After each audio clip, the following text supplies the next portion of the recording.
In all of college football. No list is complete without Ohio State and USC.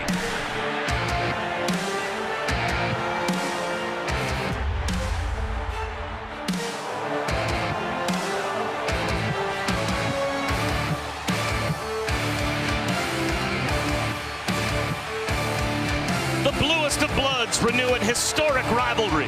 Trojans, Buckeyes, the Goodyear Cotton Bowl Classic. Next.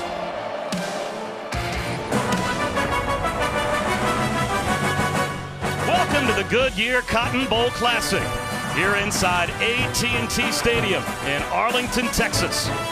No two teams have faced one another more often in a bowl game than USC and Ohio State. So this is a rivalry renewed tonight just outside of Dallas. The Blue Bloods, the numbers tell the story. 13 combined Heismans, 72 combined, or 77 combined conference championships, 13 combined national championships. This is going to be fun. Ohio State and USC. Bob Wischusen alongside Brock Ewert. Allison Williams will join us in just a moment. We were excited when we saw this matchup. I'm sure the teams were as well. We talked to them this week. When you're a Power 5 conference champion, naturally you want to be in the college football playoff, and I'm sure Ohio State very disappointed they were knocking on the door and didn't get in. But if you were playing in this game for either team and you looked across at the other sideline and saw that other uniform, you would feel what? Oh, you mean like all those games we watched growing up with these teams, and we felt it when we sat in our living rooms as kids and got to watch these teams play. And I love what Clay Helton said to us yesterday. They knew they weren't making the playoff. And when they figured out where they were going and who that other team was going to be, they just wanted a big-time matchup. And you know what they got? They got a big-time matchup and a team that was itching to be in the playoff. And on the other side, Urban Meyer was quite blunt this week. He said, we're not disappointed. We're devastated. And when you're devastated, there's only one thing I know in the game of football. You go take it out on the guy across from you. And in this case, a team, they may not have played recently, a team that's dominated them, won the last 7 times way back when, but a team that everybody in college football knows. Now, these two teams haven't met since 2009. For Clay Helton, it's been 9 years since they won the Pac-12, but they won it this year. Yeah. He's got this USC program back to where it ought to be. Oh, yeah, there's a lot of hype. Walking on that field before the game, there's John Elway, there's another NFL president, there's another NFL GM. It is thick with people in the NFL because he's got talent, and he's got a marquee quarterback that we all can't wait to watch tonight. Sam Darnold set for what might be his final game for Troy. And here come the Trojans.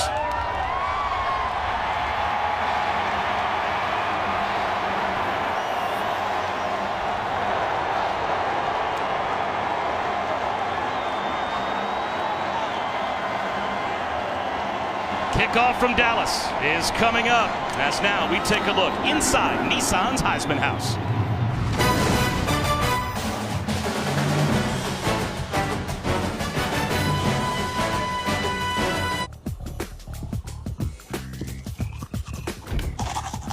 Oh, Joe. Nobody needs to see that. Would you lock the door next time? Now I can't unsee it. Welcome to the Nissan pregame rush. Nissan, premier partner of the Heisman Trophy and the College Football Playoff. The Buckeyes take the field as we are just about set for the Goodyear Cotton Bowl Classic. Urban Meyer looking for yet another bowl victory. Now, we talked about Sam Darnold. Obviously, he may be playing his final game for USC tonight. What we know is that J.T. Barrett is playing his final game for Ohio State. Allison Williams is down on the field, and Allison, what a career he is looking to cap tonight. It really is, Bob, and he has taken the field now for the 50th and final time as an Ohio State Buckeye. During his 4 years in Columbus, J.T. Barrett has set a combined 37 school and Big Ten records. Yet he was reluctant this week to reminisce on his accomplishments during his career and didn't really want to comment on the emotions of playing his final game here in his home state. He said, I'm solely focused on preparing for USC, being present and enjoying every moment with my teammates. I spoke to head coach Urban Meyer, and he said his final pregame message to his quarterback will be the same as the previous 49. Do what you do. He said JT is a great quarterback and a great leader. He wins games and elevates the play of those around him. That is what he must do one final time tonight. 176 yards of total offense for JT Barrett tonight, and he passes Drew Brees for the total offense record in Big Ten history. Amazing. Just about set to toss the coin. Tonight both teams have kids from the local children's hospital serving as honorary captains. Peyton Downs is with Ohio State. Thomas Barty is with USC. And David Smith is our referee. Shake hands, say hello to each other.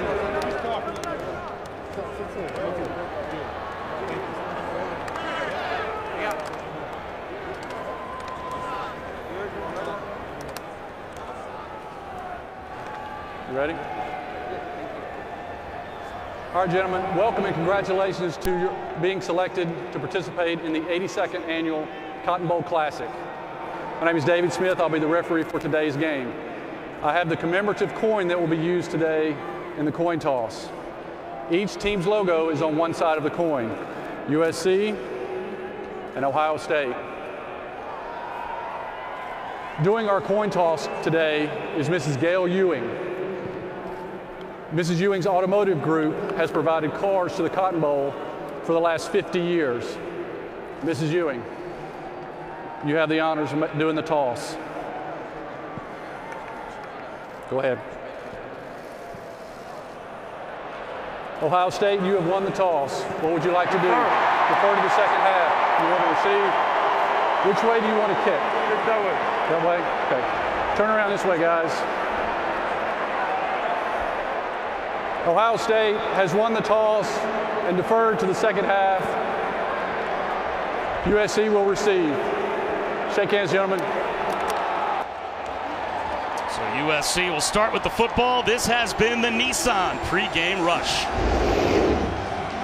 And now it's time to head down to the field. Allison standing by with tonight's AT&T Field Pass. Thank you very much, Bob. Coach Helton, you said your team's experience in last year's Rose Bowl and the Pac-12 championship game this year has made them more comfortable on this stage. As you watched them during the day and through warm-ups, what signs have they shown you that they have the right mentality? They're having a lot of fun out here right now. This is our last time with this brotherhood, this team, and I challenge them. Just come out, enjoy this atmosphere. What an unbelievable venue, and go play your hearts out. When you watch them early in this game, what will be some keys that will tell you where you are winning and what battles you need to succeed in? Yeah, probably the biggest thing is to keep the quarterback upright and protect him on the night. That's what our challenge is against the great Ohio State front. Thank you so much. Brock, tonight you are an NFL talent evaluator. You're looking at Sam Darnold and the challenge he faces tonight, especially against that front seven, the pass rush for the Buckeyes. What do you want to see? Well, you have to spin it. It's not a challenge. It's the opportunity of a lifetime. And it's the opportunity to face a lot of guys that are going to be playing in the NFL for a long time in that front. Now, Bosa can't. Nick Bosa is just a true sophomore, so he'll come back to Columbus next year. But all of his buddies, and they're about 10 deep, that are going to run like crazy right at Sam Darnold tonight. He's going to feel what an NFL front feels like and what an opportunity in front of everybody to perform.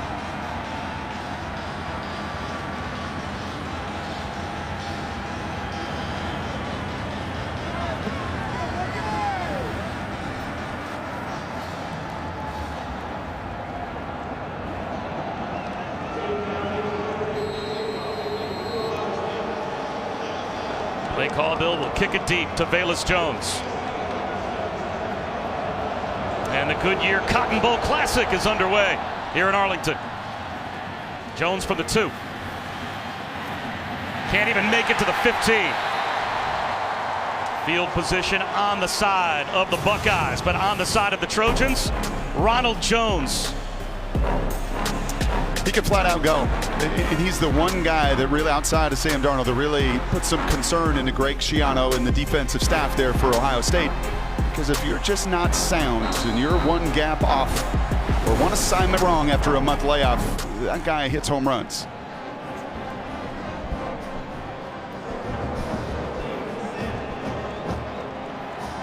As he turned it on since struggling in the lopsided loss to Notre Dame, averaging close to 163 yards per game. And he'll get the game's first touch and run for about a yard to the 15. So second down and long for Sam Darnold, who was a semifinalist for the Maxwell, Walter Camp, Davey O'Brien awards, and he might be looking at the top overall pick in the NFL draft if he decides to go pro.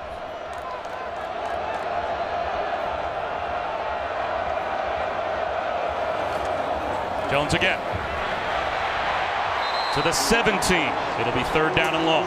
Well, what he's been looking at is back-to-back plays with these Ohio State linebackers right at the line of scrimmage. And T. Martin's going to come out, fairly conservative offensive coordinator, play caller for USC, and he wants to run right out of that. Was the mindset. We felt like USC did. It felt like they could run right at Ohio State, but that's back-to-back snaps with linebackers right into the teeth of that run game, right at the line of scrimmage, setting up a third and long.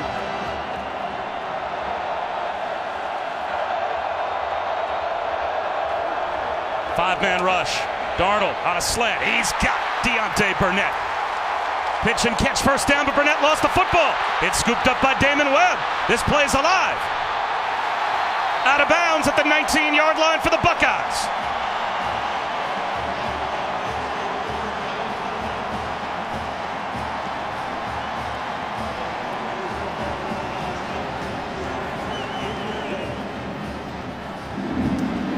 Nobody throws more in-breaking routes than USC does, but that is loose with the football. If you're Deontay Burnett, that is way too loose right there. And you've not played for a month. And I know both of these coaches are nervous about tackling and ball security and all those things they're always nervous about in a season opener. But in some ways, with these kind of layoffs, it feels like a season opener. Deontay Burnett way too loose, and he knows he's got to hold that tight to his body, and you see some of the speed and the pursuit of the Buckeyes defensively. First possession for J.T. Barrett starts in the red zone with J.K. Dobbins to his left in the shotgun. Dobbins inside the 15-yard line. He picks up about 4.5. And just compare and contrast first carries of the game. Very similar calls, inside runs. USC 1 yard. Linebackers right at the line of scrimmage. That time good push from the Buckeyes and a 4-yard gain as Dobbins falls forward.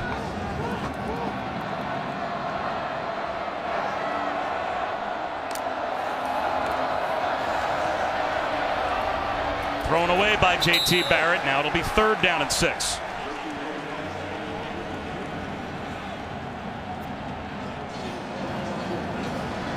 Awfully big third down here. Sudden change for USC defensively. And Urban Meyer knows you've got to capitalize on these takeaways. Awfully big here early in the first 2 minutes of this game. Empty backfield, 5 wide at the bottom of your screen. The widest receiver to the left is J.K. Dobbins. Barrett over the middle. He's got a man. Down to the 6-yard line goes Marcus Ball with a first down. It's first and goal, Buckeyes. That's one of the huge advantages that JT has tonight. He's not facing a front loaded with 11 guys deep, and you could see the pass protection hitch, and getting to his third, fourth option and Bob for the first down. And they waste no time. Here's Dobbins trying to move the pile down close to the goal line. It'll be second down and goal, just inside the 1.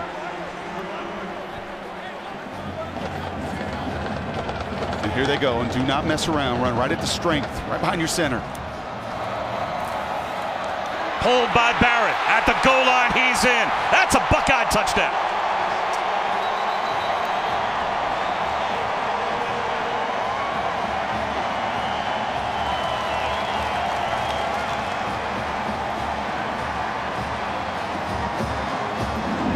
And even a better option, because everybody knew that they were going to fake that or run that right up the middle. And this is what Barrett does best. No doubt he crosses the goal line there, and he adds to his Big Ten record. Now 146 touchdowns for the senior. John Nurnberger adds the point after. So the Deontay Burnett fumble costs USC 7. J.T. Barrett, a 5-play red zone touchdown drive, and the Buckeyes have the early lead. Spotted by Goodyear. When Mother Nature blitzes, you'll need the very best traction on and off the field. You'll need weather ready. Goodyear, more driven. Bob Wischusen, Brock Ewart, Allison Williams, the rest of our crew at the Goodyear Cotton Bowl Classic. An early turnover, Deontay Burnett fumbles. J.T. Barrett makes them pay a red zone touchdown For the Buckeyes, they've got a 7-0 lead. And I think that's going to be an awful lot of the play-in tonight. JT's final game wearing this uniform, and I think he's going to run. You watch Notre Dame and their quarterback Wimbush run for over 100 yards. It's his finale. He's got nothing to save himself for. That won't be his last rushing touchdown. Another returnable kick. Bayless Jones inside the 5. And again, field position on the side of the Buckeyes. He gets out to the 16-yard line. Let's take a look at tonight's Chick-fil-A impact players. We've seen a couple of them already for USC. You will see them featured throughout the night. Ronald Jones is their star running back. He's their home run hitter. Deontay's got to have better ball security. I talked about that front 11 deep, but we will not see Denzel Ward tonight. He has made the decision. He will not return to school. This was news to all of us today. A business decision for Denzel that he will forego his final year and he will forego his final opportunity tonight.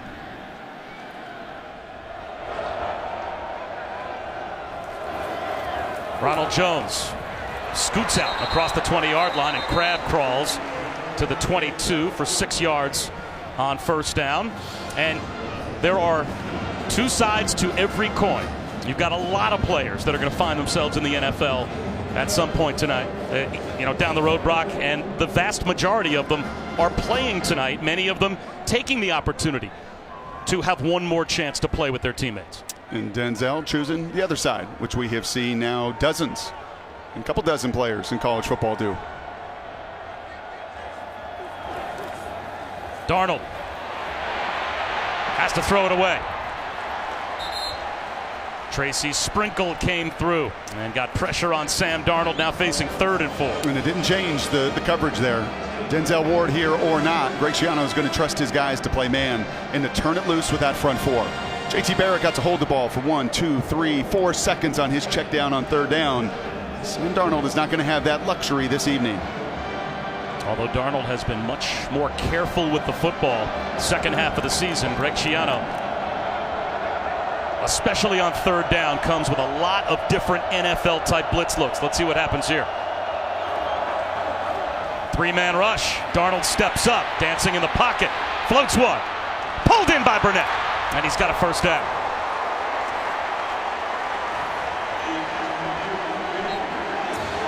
That's what Sam does best. I mean, you study his tape, and it doesn't have to be in rhythm. That's why the NFL loves him. He's 6'4", he's 225 pounds. We watched him out there at walkthrough. Maybe the arm isn't overwhelming. There may be some that throw it a little bit better, but as far as the creativity factor for a player of his size and its stature, it is impressive. Play action, slings one down the sideline, climbing the ladder to try and haul it in as Tyler Vaughns, and it's a catch. The red shirt freshman, an amazing catch. What a throw from Darnold. Now there's one spot to put that one, and that is trust.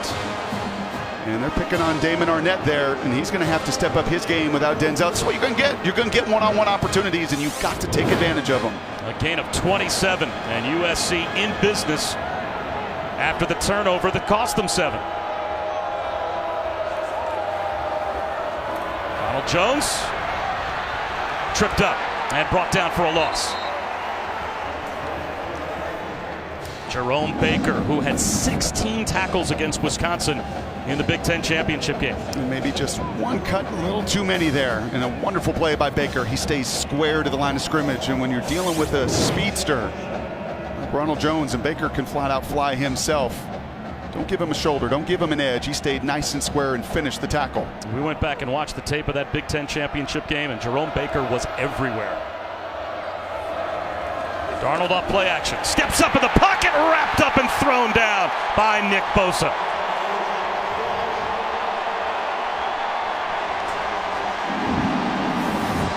Big Ten Defensive Player of the Year. Look, they're trying to get help. They know Imatorbhebhe is not a matchup you want Bosa on, so they're trying to double team with the running back to come over. Bosa is a monster for any left tackle to deal with, and he just showed you, go ahead, put a tight end on me. I'll eat him up, and then I'll devour that running back on my way to the quarterback too. Difference maker. I think that's what he was saying to the USC sideline. A tight end. 3rd down and 18. The rush coming again. Darnold, long throw to the sideline, broken up. Good coverage from the true freshman Kevin Deaver on Stephen Mitchell. And that's going to bring the punt group out for the Trojans. You mentioned it right there. That is a true freshman now thrust in the spotlight. And the USC faithful on the sidelines wanted a penalty here. He runs the comeback. He is out in front of it. You could see him. And Greg Schiano's telling him that you ran the route. Just be careful there with the contact.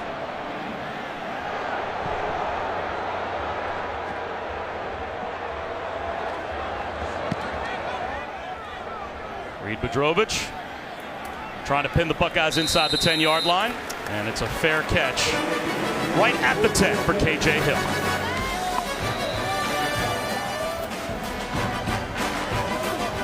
Bowl Classic, brought to you by Goodyear, hardworking tires that deliver blimp-worthy performance.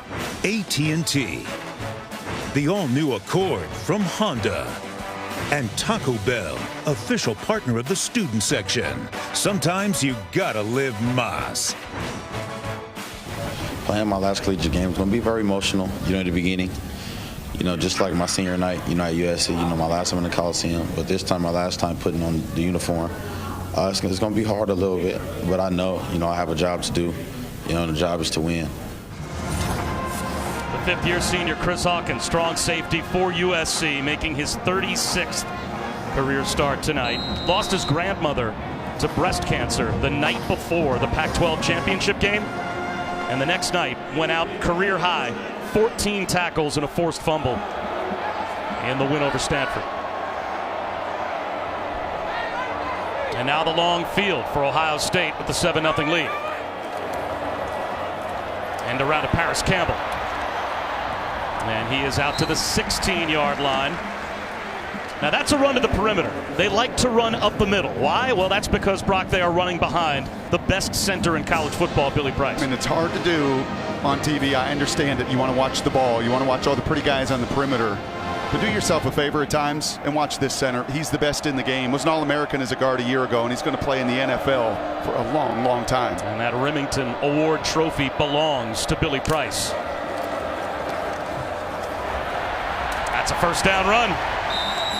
Up the sideline from Mike Weber.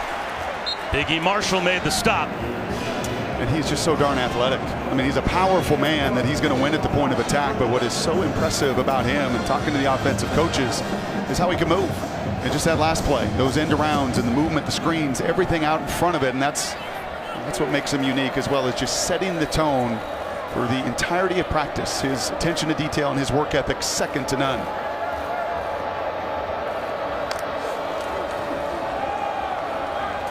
Counter handoff to Mike Weber again for a couple of yards, Allison. And Bob, with a guy like Billy Price in the middle, it makes sense why USC wants to really attack them off the edges. The message right now to defensive ends and outside linebackers is you're going to get knocked off the ball, but you have to be ready for it. You have to find a way to get vertical and penetrate on the tackles. You got to get upfield. You have got to use your speed if you're USC. Those linebackers and safeties have got to use their speed against the power of Ohio State. Barrett to throw. Steps up under some pressure, hit as he throws, and it's knocked away. Pass defense by the linebacker John Houston. 3rd down and 9 now as USC will try and get a stop.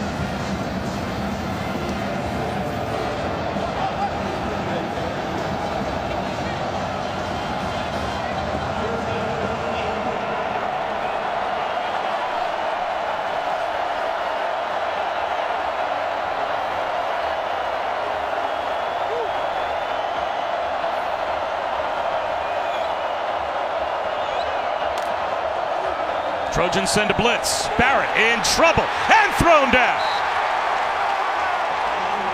Uchenna Nwosu right up the middle.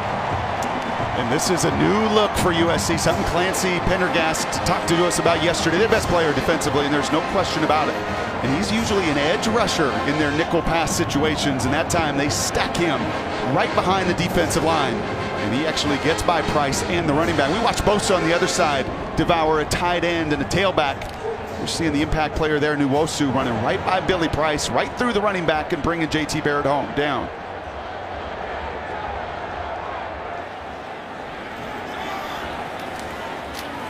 Drew Chrisman with a line drive kick. Fair catch called for inside the 40-yard line by Ajane Harris. Pretty good field position, though, for USC. As the field is flipped by the Nwosu sack. Trojan ball when we come back. Feel the thunder, lightning and the thunder, thunder, feel the thunder, lightning and the thunder. Allison Williams back at the Goodyear Cotton Bowl Classic. Ohio State with a 7-0 lead. Pretty good field position for USC. And by the way, we've got 5 feeds for the Goodyear Cotton Bowl Classic on our Megacast. Watch the All-22 channel, Skycam, the Command Center, the Data Center. If you were watching on Watch ESPN, that's the JT Barrett touchdown a moment ago, as you would have seen it. So a lot of different ways you can take in the Goodyear Cotton Bowl Classic on Watch ESPN. Back to the offense, Sam Darnold. Real good field position now at his own 38-yard line. Roll out, slings one to the sideline. Tyler Vaughns across the 50. A gain of 14. Just effortless on the move. It's what's so fun to watch. It's not just in the pocket that he can throw guys open. That's what T. Martin was talking to us about last night. And you know, when they go out in practice in the spring and in the fall, and the fun that he has against Clancy Pendergast and this good defense, just creating multiple opportunities and multiple ways to move the pocket when you've got a talent like Darnold. Sam Darnold, 19 giveaways this season, #1 during the regular season in FBS. That's not the category you want to lead college football in, but only 1 giveaway in the last 3 games to close the season through a pick against UCLA. That's it.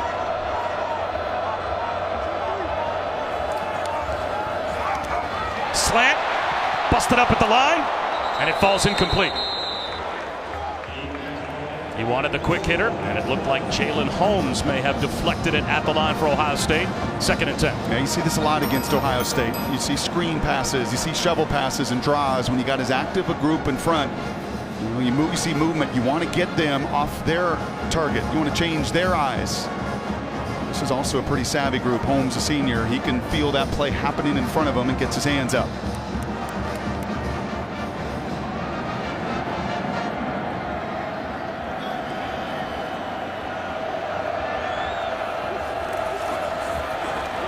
Darnold on a crossing route again to Tyler Vaughns. A gain of 5, another 3rd down now for USC. The ball may have popped out. Officials ruled him down, and you can see the knee hit before the ball came loose.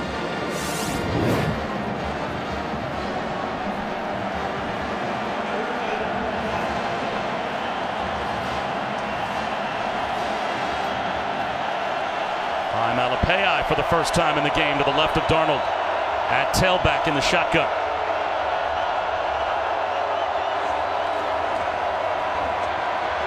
Darnold finds a soft spot to Deontay Burnett. The ball comes out. Burnett dropped it. They rule it incomplete.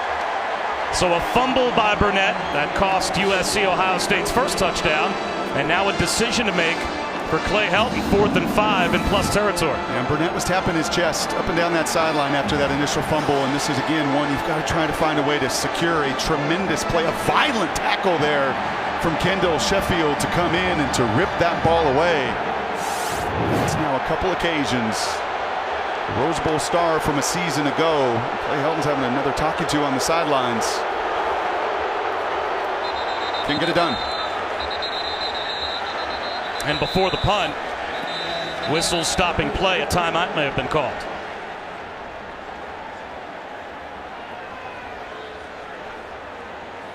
Is this going to be a coach's challenge potentially from Clay Helton? Does he think that should have been a completed ball to Deontay Burnett? And we all hear about how important it is to be able to survive the ground. Timeout, USC. The head coach has challenged the ruling on the field of an incomplete pass. That's what Clay Helton The previous play is under further review. And all a part, Brock, of completing the process of the catch is surviving the ground. We've got Bill Lamagna, our rules expert, 20-year referee in the Big Ten, and was the head referee for a couple of Cotton Bowls And Bill, would you say that that is surviving the ground for Deontay Burnett as the ball gets ripped out just as he hits the turf? 3 things are required. You got to have control of the football inbounds, and you got to survive an immediate hit going to the ground. So he gets hit, he survives it, and then when he is on the ground, you see that ball ripped out, Bill. I don't see enough video evidence to change this call. Don't you love these calls of catch, no catch? They never come up in big games. It's one of the most controversial calls in the NFL and in college football. Well, what's a catch, what's not a catch? You heard the crowd all react. Okay, now play a little of the other side here, Bill. He gets hit, and he secures the ball. He catches it, he secures it, he gets hit, he goes to the ground, and after he makes contact with the ground, then the defender rips the ball out. That's the second act, so then he would be down. So that could be, by definition, surviving the ground, and this may turn out to be a good challenge by Clay Helton. Here's the call. It's a quick review. Yeah. This replay was booth initiated, and USC will not be charged a timeout. The ruling on the field of an incomplete pass is confirmed. It will be 4th down. And it was confirmed, and Bill was right. It is, and you were right as well, Bob, and that is that contact with the ground all the way through. You have got to survive it.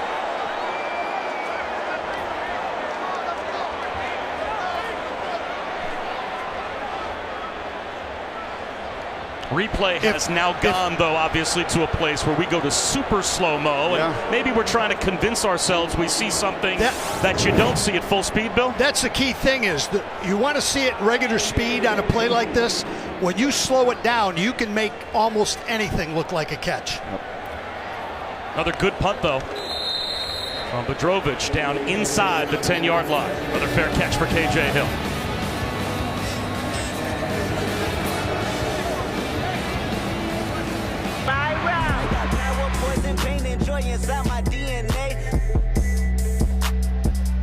Kendrick Lamar will be performing at halftime of the national championship game. Which 2 teams will be there? We'll find out New Year's Day. The college football playoff semifinals on ESPN. Oklahoma, Georgia, kicking things off in the Rose Bowl game, presented by Northwestern Mutual at 5. And then it's another rematch of Clemson, Alabama, in the All-State Sugar Bowl in the Superdome, both games. ESPN Deportes and streaming live on the ESPN app.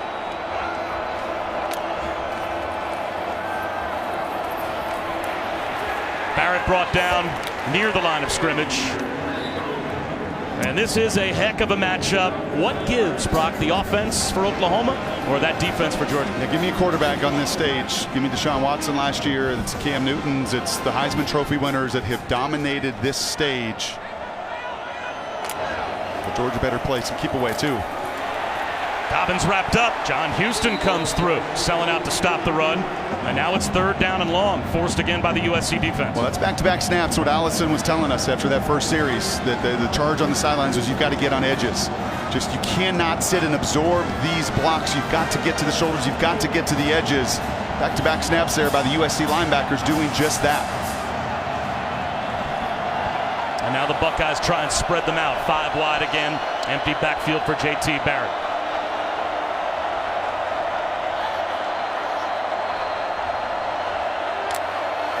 Here comes a blitz. Barrett steps up. In stride, he's got Austin Mack. 1st down and more out to the 43. Can't do it better than that. And J.T. Barrett saying, Sam Darnold on the other side is not the only creative quarterback here tonight. Stepping up into the pocket, not flushing to the side, but right up into the pocket, eyes up, throws a dart for the 1st down.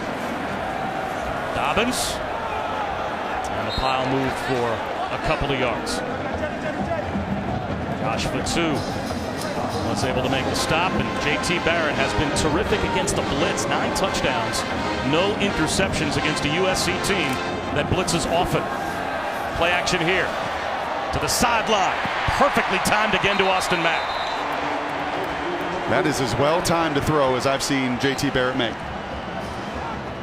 You'll hear coordinators say throw him open. This is on rhythm. This is on time. The ball is out before Mack even turns around. That's well done by J.T.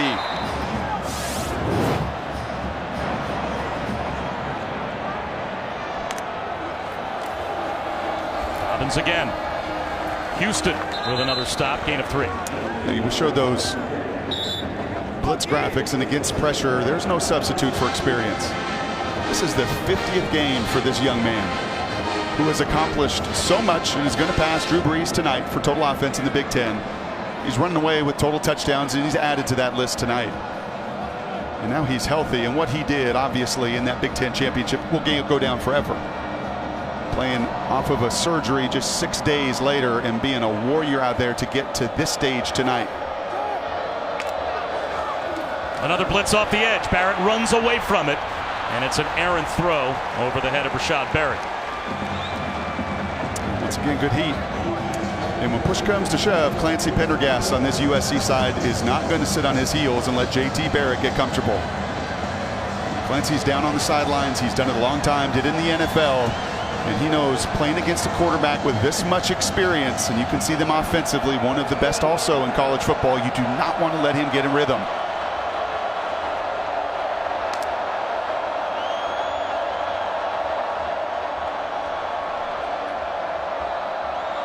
Play clock down to 5. I'm not sure they're going to get this play off. At 1, it goes to 0. Flag thrown. It's delay of game. Delay of game on the offense. Number 16, 5-yard penalty. Still third down. That's strange between fifth-year senior quarterback and coaching staff that you don't see them typically running, right? They're all looking at the clock to not salvage.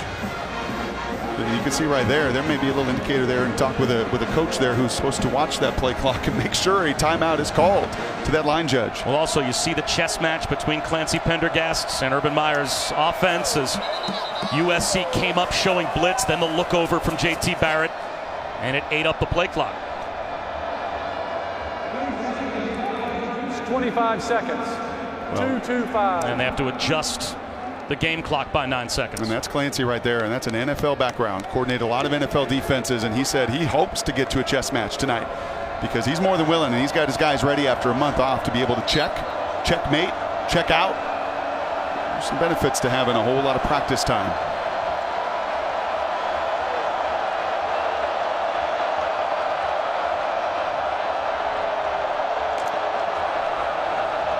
Design run for Barrett. Down the sideline, and that might be a play called on third down with the idea that you're going for it on fourth down. Well, I don't think there's any question about that. He was pushed out by Houston and Hawkins inside the 35-yard line. Fourth down and a full 2.5 yards, and no hesitation from Urban Meyer. The offense stays on the field for Ohio State.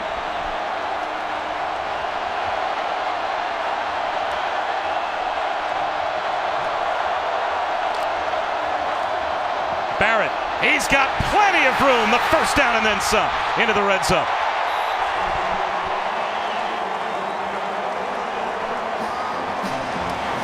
Look at those 3 all-conference offensive linemen. Watch this play down. We were watching tape in this building yesterday, right? And just look at the center, look at the left guard, look at them just mow people down. Your left tackle gets the kick-out block. Your All-American center pulls around, and they just seal that lane for JT Barrett to do what he does best.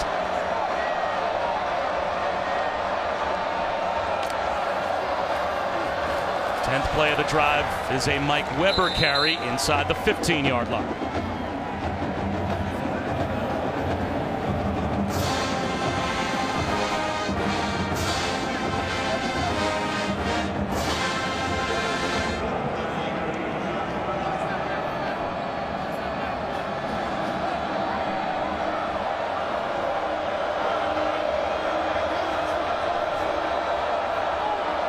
Under center on second down and 7. Fakes it to KJ Hill, looking for a throwback. It's not there. Scrambling instead, and down he goes. Maybe gained a yard and a half. Nwosu made the stop, so a big third down coming here in the red zone with 1 minute to go in the first quarter. Huge, and no surprise, it's Nwosu. Had the sack earlier on the third down. He is their best player. He is their guy. You know, I'd love to ask these coaches, hey, who's your tough guy? And when there's no hesitation and it's unanimous with an offensive coordinator, defensive coordinator, head coach, speaks to the magnitude and the meaning of number 42 on that defense. 12th play of the drive. Barrett, again designed quarterback run. Stood up short, and another decision now for Urban Meyer. You going for it on 4th down and 2 inside the 10-yard line, or are you taking 3? Yeah, well, you're going to take the time here to think about it. They didn't wait long. Here comes the field goal. You got to get the points. You got to pay off this drive, more than likely. Let this quarter run out. And no rush for Ohio State. Ernberger lining up, but they can let the clock wind all the way down to the end of the first quarter. And the clock goes to zeros.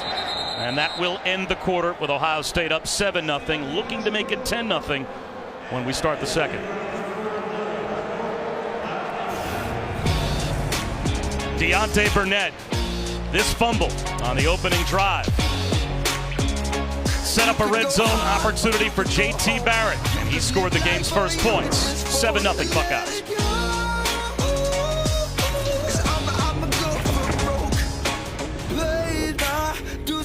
Best of the regular season to the Goodyear Cotton Bowl Classic by creating the Live Ma student section. Tonight they're picking up the tab for student tickets from each school, giving the biggest games back to the biggest fans. That's the way it ought to be, as we have a terrific way to begin these New Year's 6 bowl games on ESPN.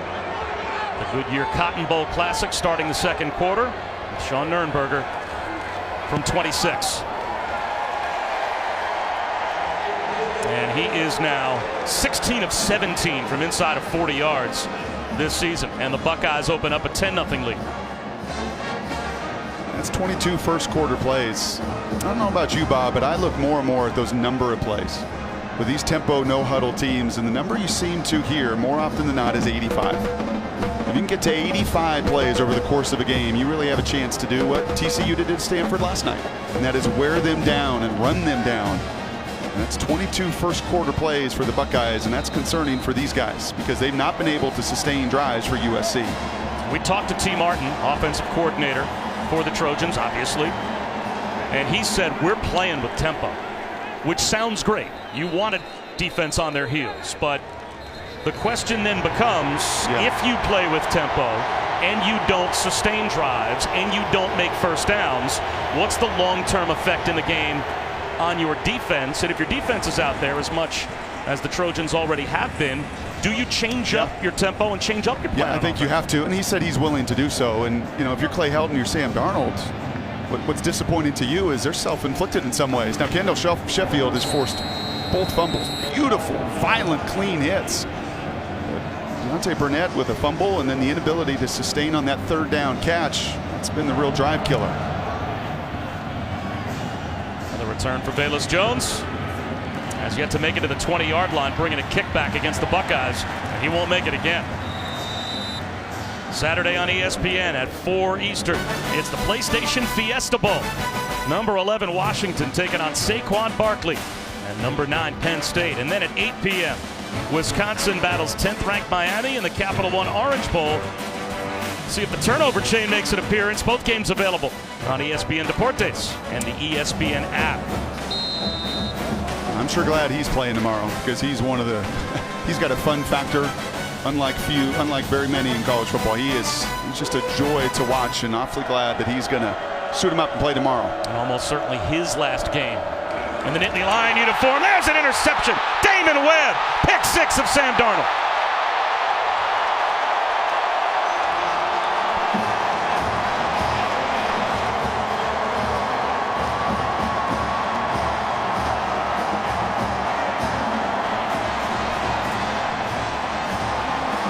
Pre-snap and post-snap. You've got to get your pre-snap read, and the pre-snap said one thing to Sam Darnold, but this is a nifty defense, and Damon Webb is a veteran, savvy safety, leads this team in picks, and look at him post-snap. Sometimes when you fake like that, it just takes your eyes off momentarily, right? And that's why you have got to see on those throws, you've got to see that pre-snap, and then you got to confirm it after that fake, and he didn't, and Damon Webb made him pay.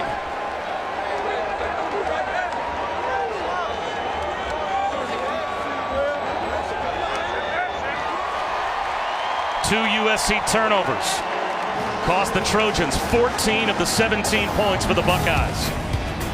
Sam Darnold His 13th interception of the season, taken to the house by Damon Webb. You love like a wildfire, light me up like a live wire, but I can't get enough. 20th overall turnover, and I told you pre-snap, post-snap, and it's right here. It's Damon Webb. It's also the wide receiver here. Deontay Burnett is going to run this slant route, and he's got to fight. Ultimately, the quarterback signs check. It's on you. It's on your interception column. But if you're Deontay Burnett, you have got to do what you can to fight across the face of that safety. It's going to be your ball or nobody's ball. That falls on Sam Darnold. That's a critical error. That is his mistake. And really, there's not any excuse for it. But if you're Deontay Burnett, you could have sure helped your team by fighting into a collision. Bayless Jones, another return. Breaks a tackle with speed to the sideline. That's an excellent return, out close to the 30-yard line after Ohio State scored 10 points in 13 seconds. All-State is proud to be a part of the team that comes together to do good by contributing to participating universities' generous scholarship funds for each field goal and extra point kicked. To date, All-State has contributed millions in scholarship funds. Got to take a breath here. If you're USC and you're in that huddle and you just sat on that takeaway and the pick six, you have got to just take a breath and continue to stick to your plan. It is way too early to become one-dimensional, and if you do, you play right into the teeth and the strength of that Buckeye front. Broken tackle for Ronald Jones. Close to the 45-yard line before he's brought down. And you see the fear factor there for Schiano and staff. That's one broken tackle, and it's a double-digit yard gain. That's the difference this season. His yards after contact, he was 50th in America, Ronald Jones, a year ago. He's up that to being the 12th best in college football. He has some serious speed. He'll take it again. Blasts up the middle. Guys, the USC offensive coordinator T. Martin really challenged Rojo in the offseason to step up his game and to be ready to go as a full-time starter for USC, telling him, look, you're going to face some fresh linebackers right from the get-go. And he really stepped up to that challenge. He gained 15 pounds. He's a lot stronger. And T said he's always had that speed, but it is just a different level now. And he said he is actually the most unique running back he's ever been around as a player or coach. And a joy to talk to. Just as grounded a kid as Sam Darnold is. This time he loses yardage, though, back close to the original line of scrimmage. 4-yard gain on first down, 4-yard loss on second down. So now it's third down and 10. Robert Landers made the stop for the Buckeyes.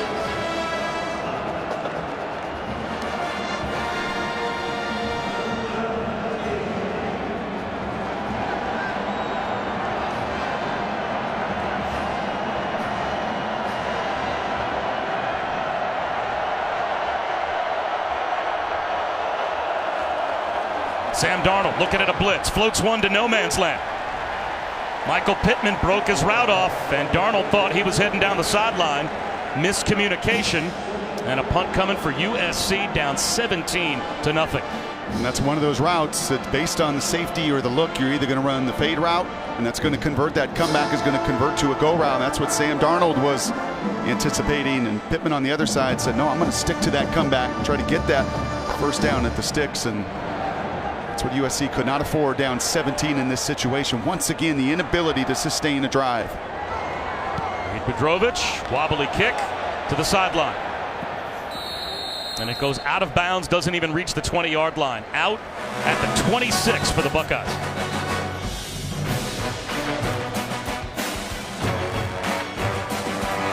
Classic, brought to you by Goodyear. Hardworking tires that deliver blimp-worthy performance. IBM, you powered by data, knowledge, insight. That's you to the power of IBM. Allstate, official protector of college football fans. Gatorade Thirst Quencher, the proven sports fuel. And Marathon, fueling the American spirit. 13 combined Heismans between USC and Ohio State. Some of the greatest running backs of all time have won them. And there's Marcus Allen winning the Heisman back in 1981. On hand to watch USC struggle mightily against the Buckeyes here in the first half. Yeah, he's on the phone saying that's 5 drives, one of them longer than 2 minutes. That is not going to work in this matchup. He's actually probably not saying that.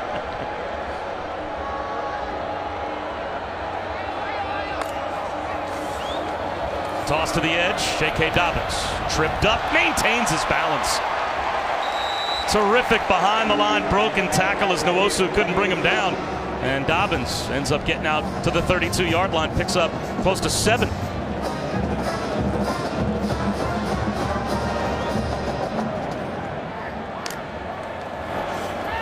Barrett to ball.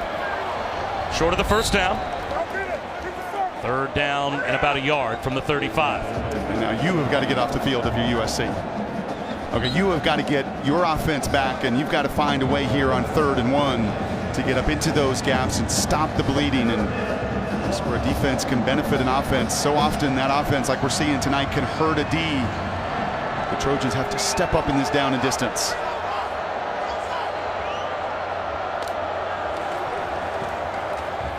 Dobbins driven back. John Houston, another tackle, and that is the 3rd down stop that USC desperately needed.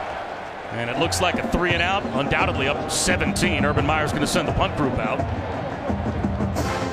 Well, it was Houston and it was Cameron Smith that were the beneficiaries of a whole lot of penetration from Nwosu. I mean, the number of times we have called Uchenna's name tonight, he has been the sacker, he's been the playmaker.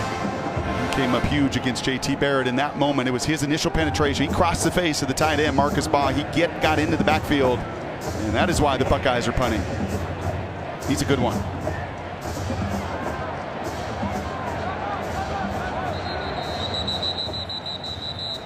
Now a timeout called with the play clock winding down. A flag thrown maybe for delay of game, but it looks like Urban Meyer may have been granted the timeout before the flag was thrown. Let's see. Ohio State.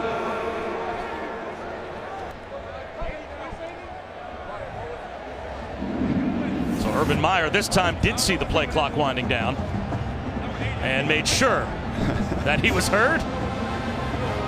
Bob Wischusen here with Brock Ewart. Allison Williams down on the field here at the Goodyear Cotton Bowl Classic. All right, take me out of that USC sideline and take me into the mind of Sam Darnold. I mean, how do you get the train back on the tracks? Well, he played a very clean first quarter. I mean, he played as good as he could. And unfortunately, Burnett, who was his star in the Rose Bowl last year, 3 touchdowns, the game winner, came up short a couple times. And as I was saying before that drive, just take a breath. You know, make sure you get back to your basics. What you cannot do is start to force the issue, not against elite teams and not against elite front fours as Ohio State has. Burnett fumbles to start the game, doesn't cut in front of the safety on the slant. For a wide receiver alone, are you the quarterback? You're taking your best wide receiver to the side and trying to get him back on the tracks as well? I think absolutely. And those two have such a comfort level. And Sam Darnold has such a respect. I mean, if there's one thing I think we walk away from in our 3 days down here in Dallas around this team, it is the incredible respect that Sam Darnold has amongst his team, his coaches, USC, I think this entire fan base. 92. Number 4 is wearing number 92. I can't tell you how much the play-by-play guy appreciates that. And to get a number change midway through the game, thank you. That's an awfully big jersey on Chris Hawkins, the safety, who goes from 4 to 92 for special teams purposes. Terrific punt by Drew Crispin all the way down inside the 15-yard line. And Ajene Harris calls for a fair catch at the 12 after a 54-yard punt. Well, New Year's Day at 12:30 Eastern on ESPN Deportes, and the ESPN app. The Chick-fil-A Peach Bowl. Can UCF stay undefeated? Well, they'll have to take out Auburn to do it at Mercedes-Benz Stadium in Atlanta. Scott Frost will coach his final game for the Knights as well. Brock Ewart, Allison Williams will be there with Dave Fleming to call that one on Monday. A lot of speed on that field, and UCF been running their mouth a little bit, saying the SEC has not seen speed like Central Florida. I would say be careful what you wish for, because Auburn's got a whole lot of it defensively. Ronald Jones across the 15, close to the 17-yard line, racked up by Jordan Fuller, but he picked up 4. Now this is a little bit of a conundrum you find yourself in, because you're right, you don't want to play as fast. Your defense, it's gassed, that's been on the field most of this first half. You want to protect them, but you also have been practicing for a month to get into your tempo and to get into your rhythm by playing fast. Difficult spot you find yourself in with a 0 on the scoreboard.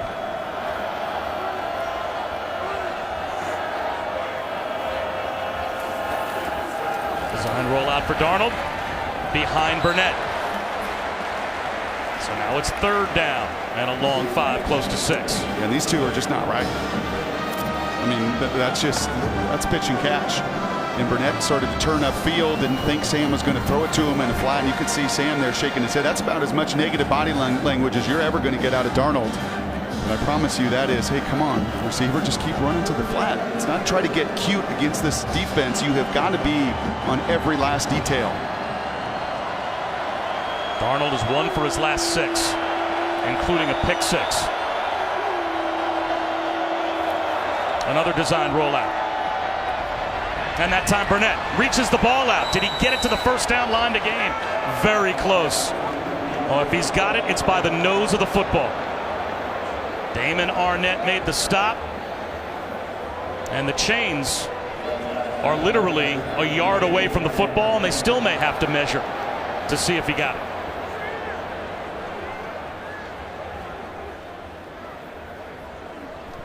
Now that was tremendous awareness of Deontay on 3rd down and helping his quarterback out and knowing if I'm going to throw short of the sticks, I've got to have an awareness of where to get the ball.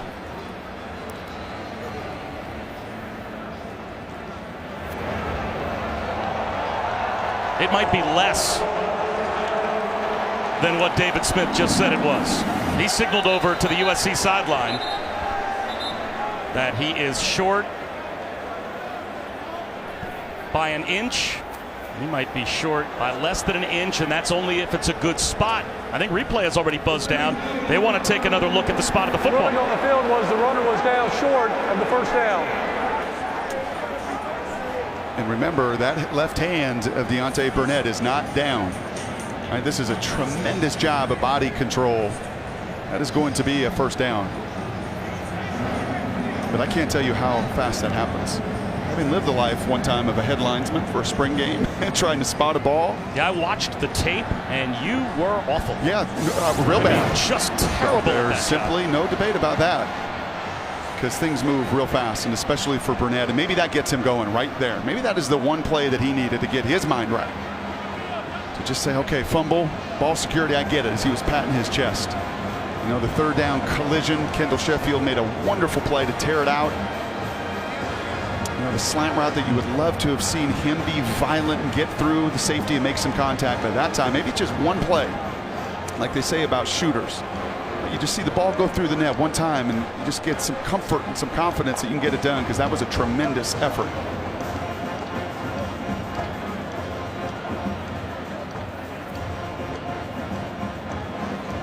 And USC desperately needs this call.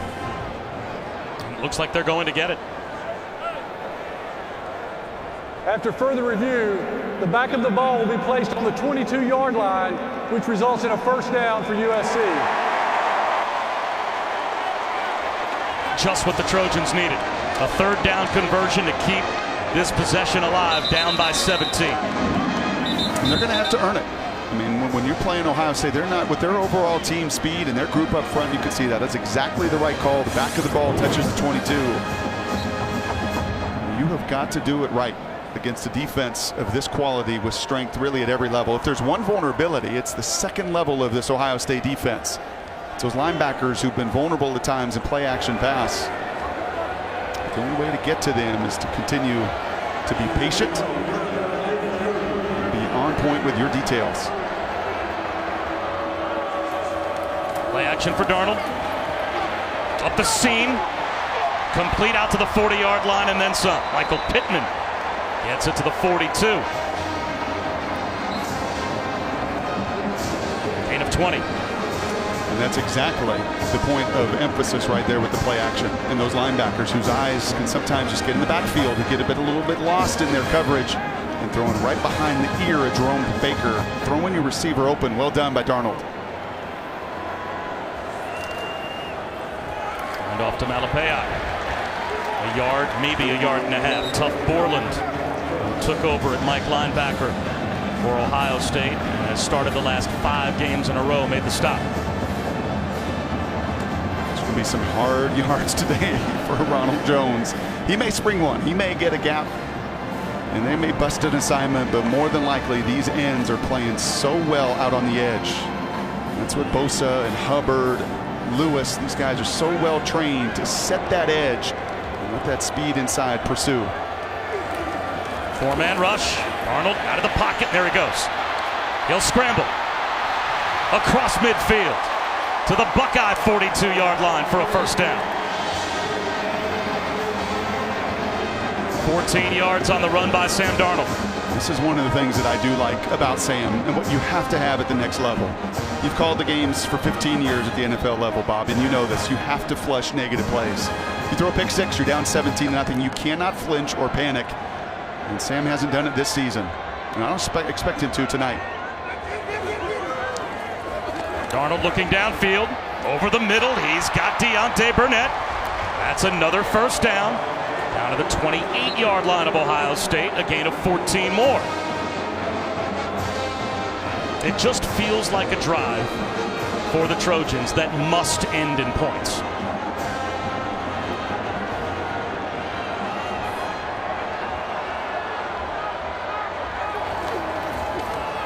Stephen Carr, true freshman, maybe picked up a half yard. When I talk about setting an edge, it's not just getting to the quarterback. You'll hear this all the time. It's a Bill Belichick, right? You want to set that edge so strong. Look at that. There is nowhere. Hubbard is setting this edge. You're not going to run outside here. It doesn't matter who you are. And when you can set those edges, and then you've got guys inside that can defeat blocks like Draymond Jones can, like we saw earlier from Landers, it just squeezes any run lane.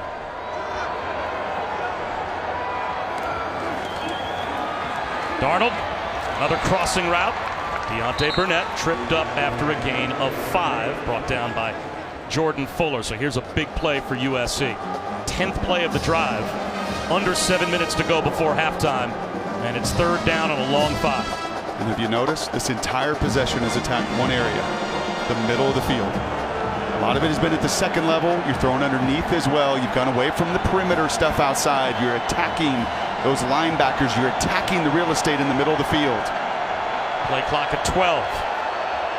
Looked like some confusion as who USC wanted on the field. Now Darnold wants his team to hurry up. Play clock down to 5. They get the snap off. Darnold in the pocket, bottled up, sacked. Ball's out. Are they going to rule that a fumble? Out of the pile comes Jerome Baker. Is it another USC giveaway?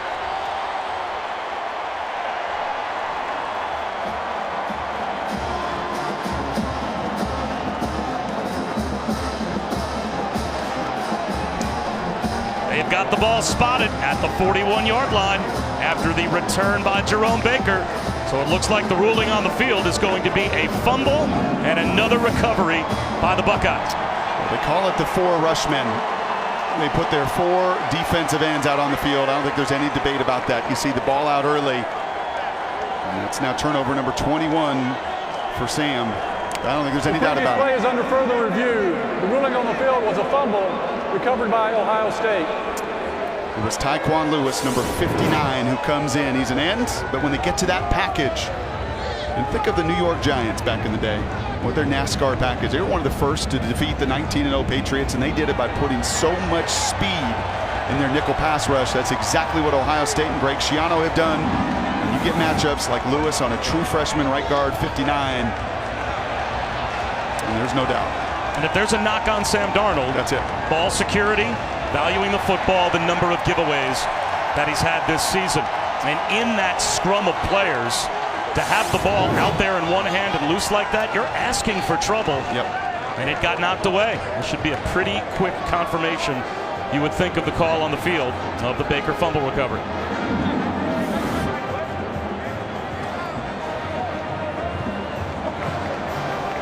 After further review, the ruling on the field is confirmed. First down, Ohio State.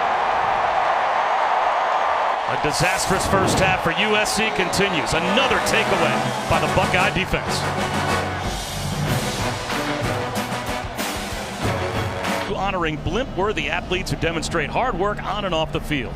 Goodyear, official sponsor of the college football playoff.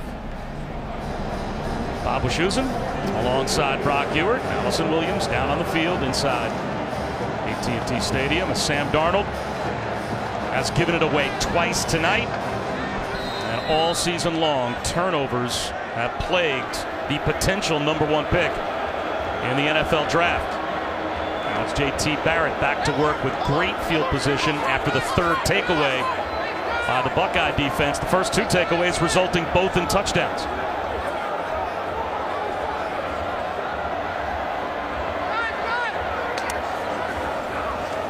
Barrett off play action.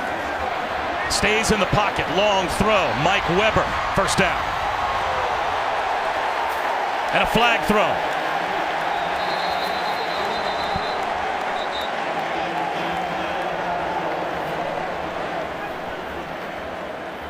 It looks like 15 more might be tacked on, as that might be a face mask call. Is there a little difference in the pocket between these 2 quarterbacks? Personal foul, face mask, number 24 on the defense. 15-yard penalty will be added to the end of the run. First down. That's Isaiah Langley starting in place of the injured Jack Jones. Pretty clear. And those offensive guys, I know every defensive guy right now is sitting home screaming, going, that's just not fair. All right, every rule is made to protect the offensive guys. He put his hand in my face. But when you're a defender and you grab and you yank, you're going to get the 15 against you. And the offensive player did not grab the face mask and yank like the defender did. That's the first USC penalty, but it's a costly one. So 1 snap and inside the 30-yard line for the Buckeyes. Play clock down to 1. Another timeout called from the sideline by Urban Meyer. And he is frustrated with J.T. Barrett, it looks like. They're second. As there's just not recognition of the fact that that play This will be a 30-second timeout. Well, that's the back and forth. You're trying to get to your call. That's what Urban is saying. Hey, don't worry about the perfect call. Run with some of your tempo. And JT, they do some check with me, and you see the offensive line coach right there as well, and they're working together. They got calls in their run game to a 1 technique or 3, and if they move and switch, it also comes important. I'm sure this is where some of the savvy of Urban Meyer is going to say, hey, line up and run it.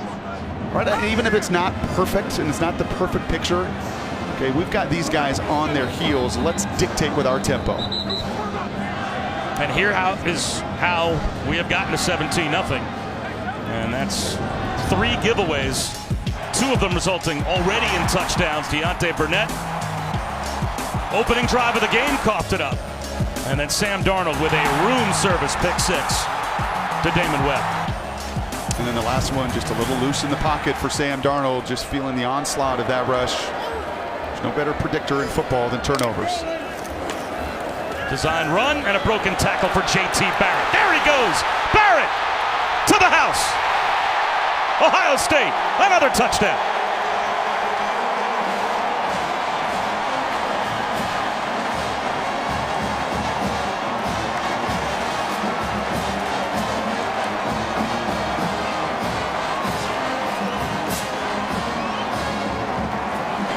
Really nice job by JT. You'll hear quarterbacks, in fact I said it earlier, when he scrambled through that 3rd down dart, stepping up in the pocket that time, the little zone read action, the read action with the jet sweep, and he steps up away from the blitzing to J.N.A. Harris, and by stepping up and out, he does what he does best, his 2nd rushing touchdown of the night.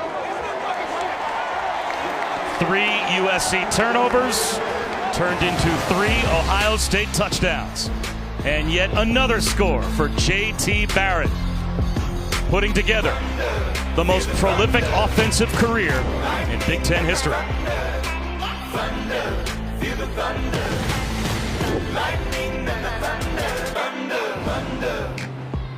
Year Cotton Bowl Classic, Bob Wischusen alongside Brock Ewert, Allison Williams down on the field. And it has been giveaways by USC and no mistakes by the Buckeyes. If we were wondering about Ohio State's motivation not making the college football playoff to come to Arlington and perform, they are answering all of those questions. And you've seen it in this face. I mean, the way these guys have been screaming on kickoff coverage all night. Bayless Jones blown up. inside the 15-yard line. Back to Muir. Makes the stop on special teams. JT Barrett continues to pile up the numbers. Now up to 147 touchdowns responsible for, continuing to add to a Big Ten record. Toss all of these numbers into maybe the most important one. 37-6 Brock as a starter, and 4 of those wins coming in the 4 starts against Michigan. Oh, that happened? Someone has mentioned that in their publicity material. If I'm JT, that's probably the first line in my bio. That might be the first bullet point. Ronald Jones. There is the edge again built by the defensive front for Ohio State. 3-yard loss on first down. And another 48 yards of total offense for JT Barrett, and he would pass Drew Brees and own yet another record, the total offense record in the Big Ten.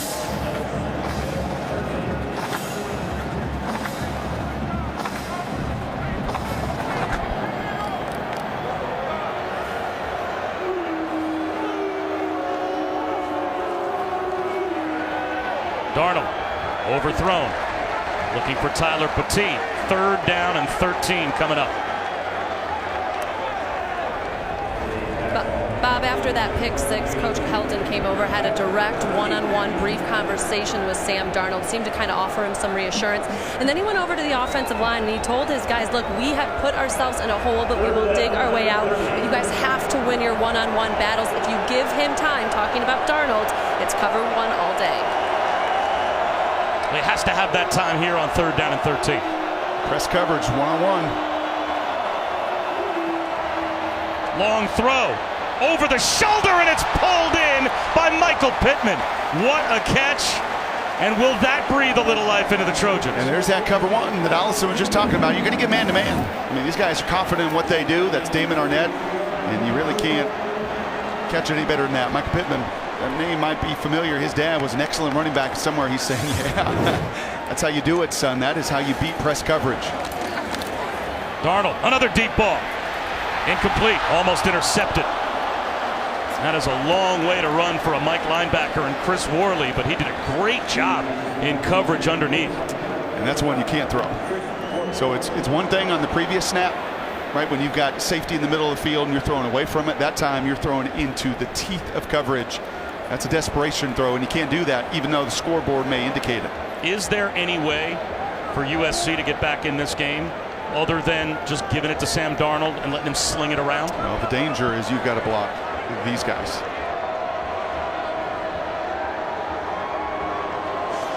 Another blitz. Swing pass, Stephen Carr.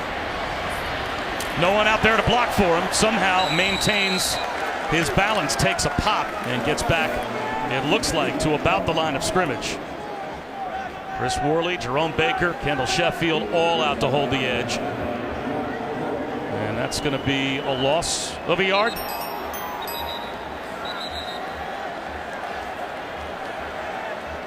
It will be a loss of a yard. 3rd down and 11 again. And you can see it. I mean, when they get into this coverage here and those face masks are staring at face masks, it's man-to-man. And here comes the blitz again. Ohio State not even disguising that they're coming after Sam Darnold. Sam Hubbard and Jerome Baker combine on the sack. Now here's some of the beauty of what Ohio State's doing. We've seen these linebackers up in the gap, and many times they're blitzing out. You do that to try to get these linemen to block down. And watch what happens. They block down, and who's blocking Mr. Hubbard? And that's as easy as it gets right here. You have to block down in that. That means the ball's got to come out. Right, it's just been a total breakdown. 32 rushing yards, one-dimensional. This is everything USC could not have done in every phase. KJ Hill fumbles the punt. It's loose on the deck. And it's scooped up by the Trojans. Just the break that USC needed as KJ Hill fumbles it. And the offense for USC will be right back out on the field, and Hill is hurt.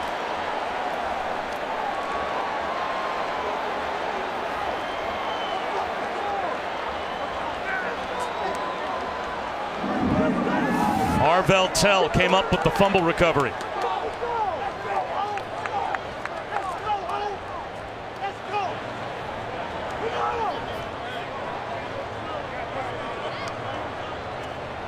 So it's 1st and 10 USC at the 15-yard line. And they're all trying to scoop and score. You can't advance that. Just go ahead and fall on it there if you're USC, and that is the break that they needed. I mean, so desperately needed in that situation. It started with an excellent punt.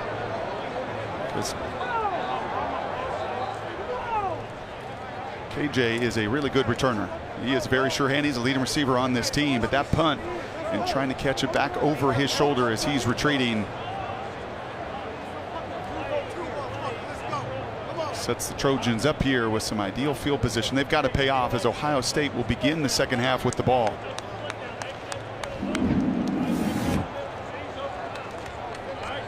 And as KJ Hill was going back after the football, or he took some kind of hit. That collision from the freshman Bubba Bolden. That's what shook up KJ Hill. So now an absolute must for USC before halftime, with Ohio State starting the third quarter with the football. And they've got a 24-point lead. And I've got this giveaway has to result in 7 for the Trojans. And I got to get a little creative here. I've got to move the pocket. I've got a screen pass. I've got to do something. The run game has been so difficult. Those edges have been sealed. The inside guys are losing. We need a little creativity here if you're USC down in the red zone. That's the speedy freshman Stephen Carr in a tailback to the right of Darnold.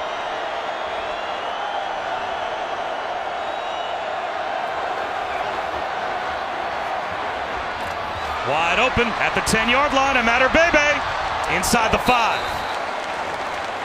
And Yuli Imatorbhebhe looks like he was knocked out at about the 1-yard line, so it'll be 1st and goal. And they want to go fast. They sure do. And just a man beater there, a shallow cross. Ohio State could not get in front of the big tight end.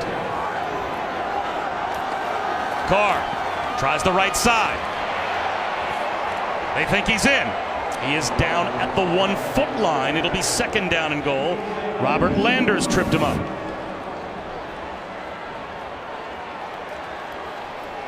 And he is definitely short, and those side judges so good. Some of the best officials on this SEC crew looking right down the line, nail that spot once again. Now they've got Ronald Jones back in a tailback with Darnold in the backfield. Buckeyes have struggled in this down and distance.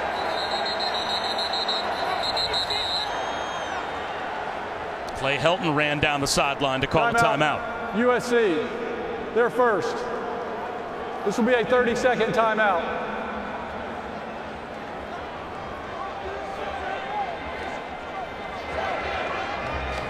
The extra yard for teachers is the College Football Playoff Foundation's primary initiative. Its mission is to elevate the teaching profession by inspiring and empowering teachers. Throughout the season, teams, players, and coaches in every conference saluted teachers in their local communities by hosting, honoring, and celebrating teachers in their stadiums, recognizing their achievements. Keep track of the CFP Foundation's teacher celebrations during bowl season by going to cfp-foundation.org.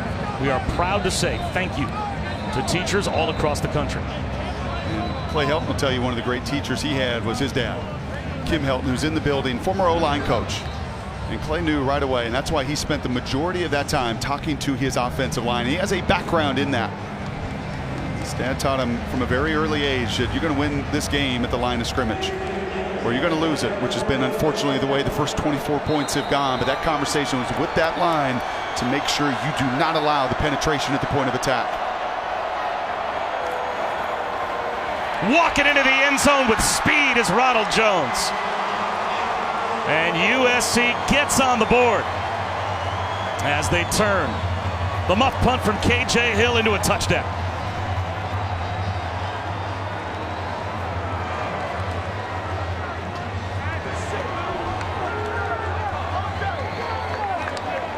Start to see a little bit of that burst, don't you?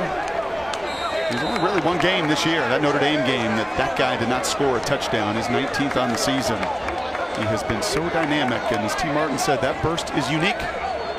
When he actually has space to do it in, you get a little feel for it. Chase McGrath tacks on the point. And it's now 24-7. Talked about the edges a lot tonight with these defensive ends, right? The way they've been able to control it a little different when you've got a safety. So you've got a tight end now trying to seal that edge, and Tyler Petit right there. Is there a little tug on the jersey? Maybe there was. But if you're Tyler Petit, you're thankful to block Jordan Fuller and not Mr. Hubbard or not Mr. Bosa or not Mr. Lewis or the rest of those behemoths on that front. It's a good play call. Try to get to an advantageous one-on-one blocking situation and get your best player out in space. 19th rushing touchdown for Ronald Jones, and did USC ever need that? That's the only mishap in the first half for Ohio State. They had been flawless to that point. And what does that do now for Sam Darnold? How much life does that breathe back in to the Trojans' offense? As you said, they have the short field there. Well, you're not going to win. It's like making a free throw maybe for a scorer, but they get in the end zone nonetheless. You said to me earlier, is this now all on Sam Darnold? It can never be. I mean, you know that when you're playing elite defenses, you just can't be that one-dimensional. One guy is not going to beat the entirety of it. You need help. You need field position and takeaways. You need a little bit of a run game and some help around you, and that's exactly what USC got in that moment. 4 combined turnovers for these two teams in the first half, and that has led to all 4 touchdowns.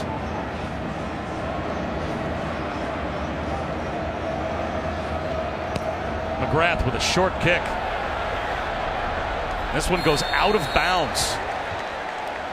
So now with just under 2 minutes to go in the first half, it'll be great field position for Ohio State.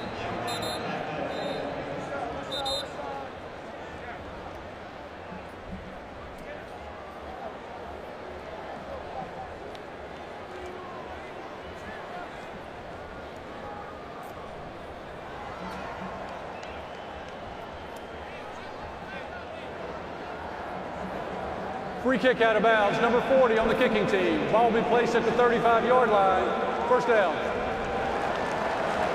The way that Chase McGrath kicked that ball, it almost seemed as if he was intentionally trying to kick it into no man's land, maybe to run down and have his coverage team get after a loose ball, but it went out of bounds on a fly. So now J.T. Barrett still with a timeout and 1:59 on the clock. Jet sweep. Paris Campbell, blockers out in front to midfield. Man, is he fast. 4 or 5 Buckeyes you can say that about. Right? Dixon's on the perimeter there. Paris Campbell on that jet sweep. So many different weapons with this offense.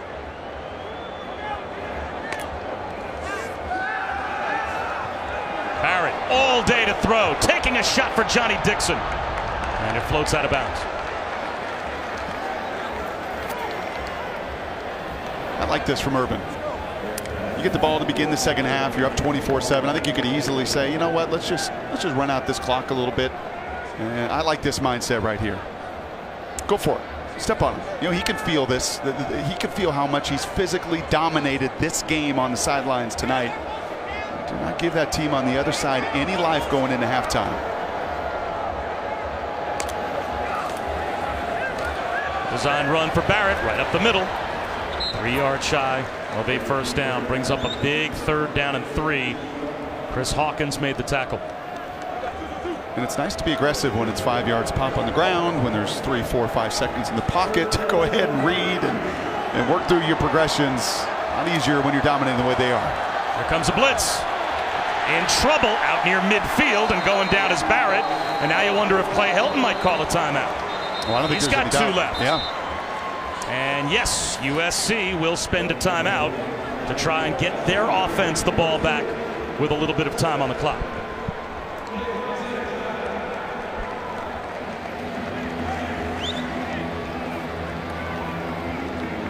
So now, with Ohio State starting the 3rd quarter with the ball, is there enough time, depending on field position here, for USC to be aggressive? Well, that's a big if. In that special teams, other than that punt fumble there on the return, has been dominated. by Ohio State tonight. So you have got to start it here and set it all up with this return. And John Baxter's one of the good ones. You know, it was a fun conversation yesterday. You were asking about that punt return against UCLA and how all that was set up. There's a little window into how much work goes into that phase of the game, but it will start with that aspect. And then Sam Darnold has got to be just protected enough. Right, he doesn't need the time that JT Barrett has on the other side, but he's got to have enough space to operate in the pocket. You were expecting a lot of screen game from the USC offense because you saw that physical advantage on the line of scrimmage. Surprised we haven't seen more of that from USC in the first half. I am, but we didn't hear T. Martin say that was the phase they were going to go to. They wanted to try to run it right at USC, a near block. Harris lets it bounce inside the 5, and it's down. So now with 59 seconds and 1 timeout, yes, USC is down by 17 points, but they'll be starting at their own 6. However, there is a penalty marker all the way back near where Drew Chrisman kicked the ball away.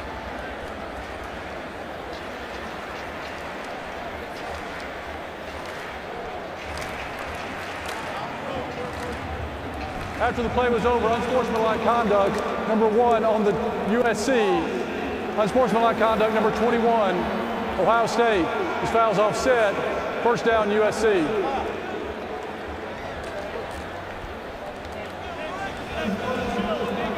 Each player. So offsetting personal fouls after the play was over for unsportsmanlike conduct. Leaves the ball at the 6-yard line. And for a team that's turned it over 3 times. You better be real careful. You're worried about obviously a 4th giveaway for Clay Helton, but down by 17. Do you have any choice but to send Sam Darnold out there with an aggressive mindset here? I don't think so. I think there are so many things that can go the wrong way here going into halftime. Your defense has got some stops at some real critical moments. They have just been up against it with turnover after turnover after turnover. So I'm very protective of the football first and foremost with this field position.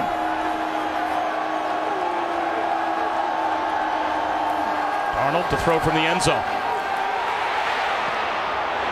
Throws it to the sideline, trying to muscle it out of bounds and just throw it away, and it almost fell to Kendall Sheffield for an interception. Yeah, this got to be 2 runs. So Ohio State has already burned 2 timeouts. You could end the half. Yeah. After that, and you get a holding call in the end zone. I mean, just too many negatives can happen here. And it's 17 points. You're not down 37. It's 17, and your defense has done enough. I think you've got to run the ball here and get out of this half. The worst starting field position of the first half for USC. And there's a crease to about the 10-yard line for Ronald Jones.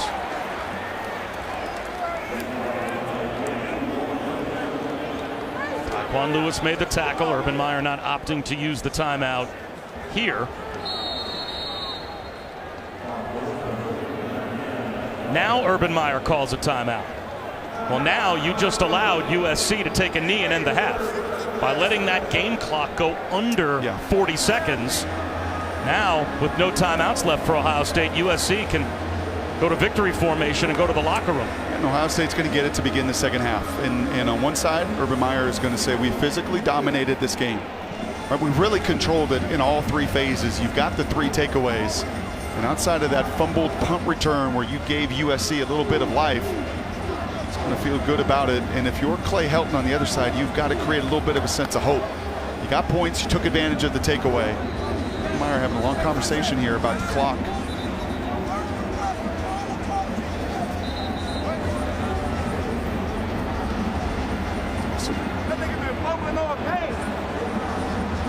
We've also been talking about a little hold. I wonder if that went back to that little play down on the goal line. You never know. These coaches tend not to forget those things very often. There's been a multitude of conversations.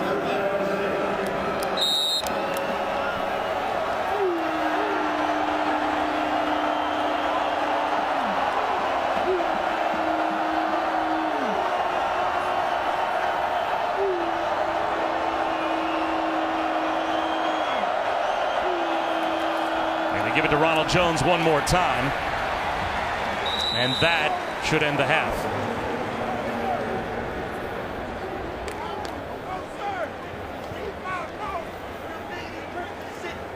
So USC was down 24-0. They score the final 7 points of the first half.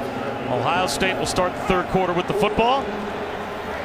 But we have seen teams come from much further down than 17 so far this season. So the Trojans are not out of the Goodyear Cotton Bowl Classic by any stretch. But J.T. Barrett and the Buckeyes, that's a dominant first half for Urban Meyer's team. And he's standing by with Allison. Coach Meyer, what has been the key to your defense's ability to affect Sam Darnold and create some of those takeaways? The defensive line is playing very well, and the best pass defense is a defensive front. Disrupt the quarterback. A great player, if you just let him sit back there, he'll pick you apart, but we're getting pressure on him.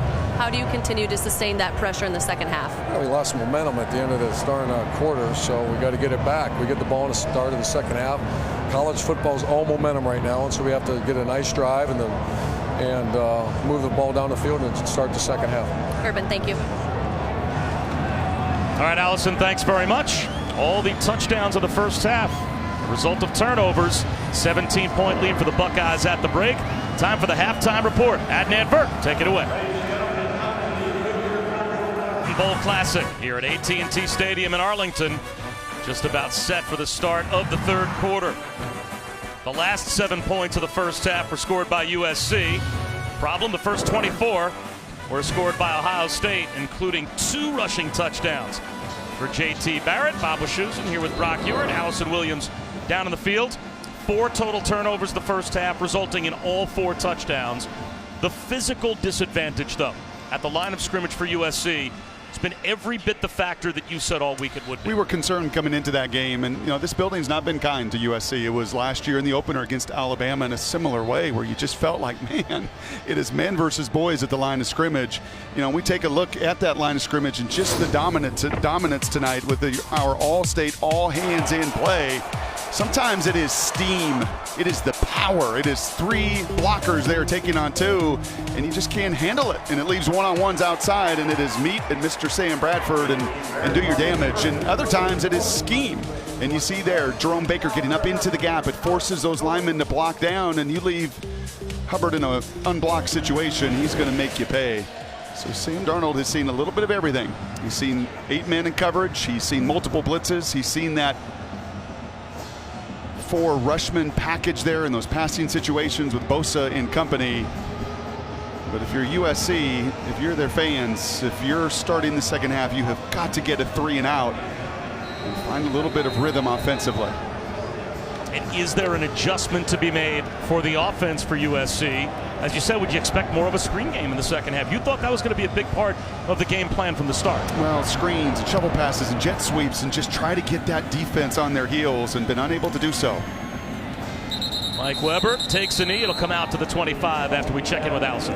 Bob, you guys are talking about how Ohio State is winning at the line of scrimmage, and USC head coach Clay Helton told me they have gotten physically beaten, but what has really hurt them so far in this ball game is the 3 turnovers. That's been the killer. Now, they were able to get some positive things going with the score late in that first half. He said they have to build on it by coming out ready to play to start the second half. He did say, though, that his guys are in a good frame of mind. They just have to go out there ready to fight.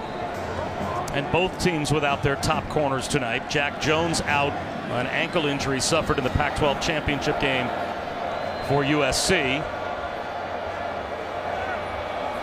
And for Ohio State, Denzel Ward taking the night off, as he has already determined he's heading to the NFL. So a business decision for Ward tonight. J.K. Dobbins into the heart of that USC defense for a gain of 3. You could just see that line of scrimmage change and move. Look at this, 3 yards down the line. What you did not see for USC offensively is Ohio State just wearing that group down. I mean, anytime you create that kind of movement and you're moving those defenders 2 to 3 yards off the ball and winning that game of tug of war, huge advantage offense.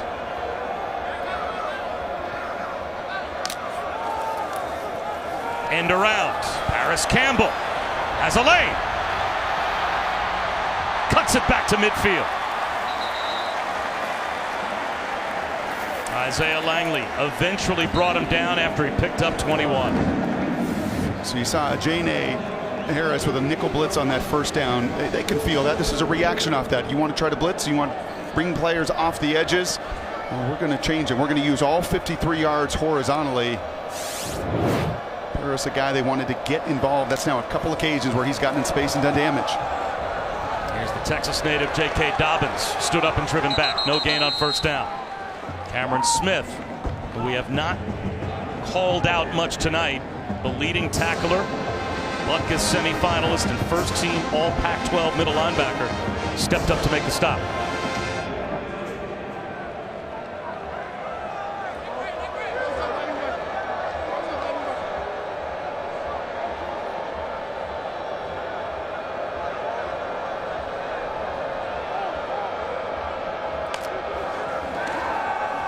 Barrett to the sideline.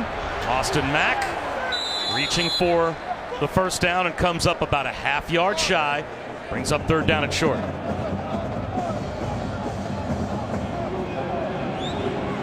And this goes without saying, if you're USC, you have got to. And you had a 3rd and 1 earlier. And it was Nwosu that made the play off the edge, 42. And Urban Meyer be thinking 4 downs here. That surprised me with the physical dominance they've had. I actually marked him out at the 43, so this is more like 3rd down and about a yard and a half. Barrett on a keeper, one-on-one in the open field, comes up short. Chain A. Harris made the stop, and now it's 4th down and a little less than 1.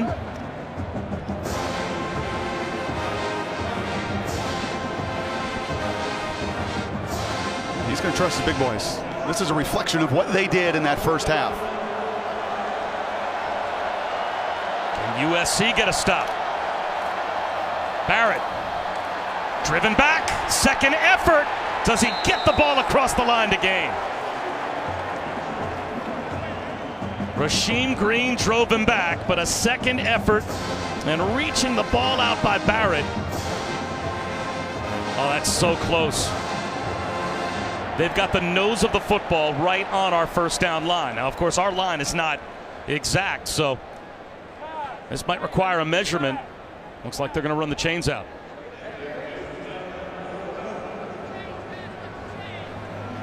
I'll tell you what, that was an awesome job by Rasheem Green to make this ever so close. USC gets the stop on downs.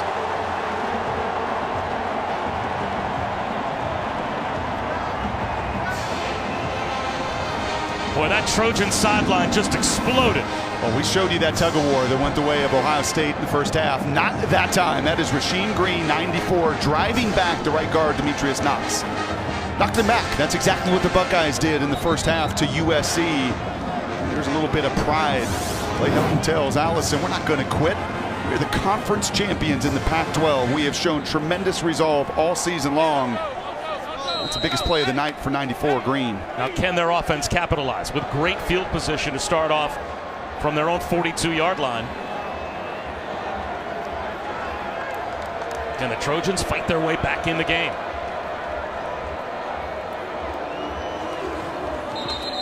And this play blown dead before it gets started. That's a good thing it was. The previous play is under further review. The ruling on the field was Ohio State was short of the first down. So replay buzzes down just before the snap. Now it looks on the replay that we saw like Barrett was down before he was able to reach the ball out. Couldn't see his knees in the pile, but it even looked like his elbow hit before he reached the ball out, but they want to make sure.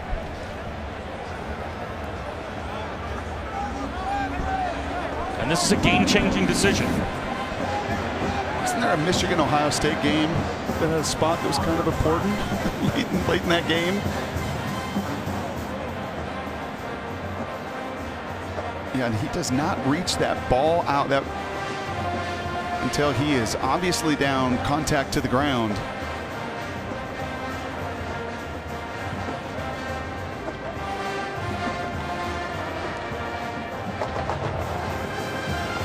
Hard to tell if his knee's down, but it looks like his elbow was down before he reached the ball out.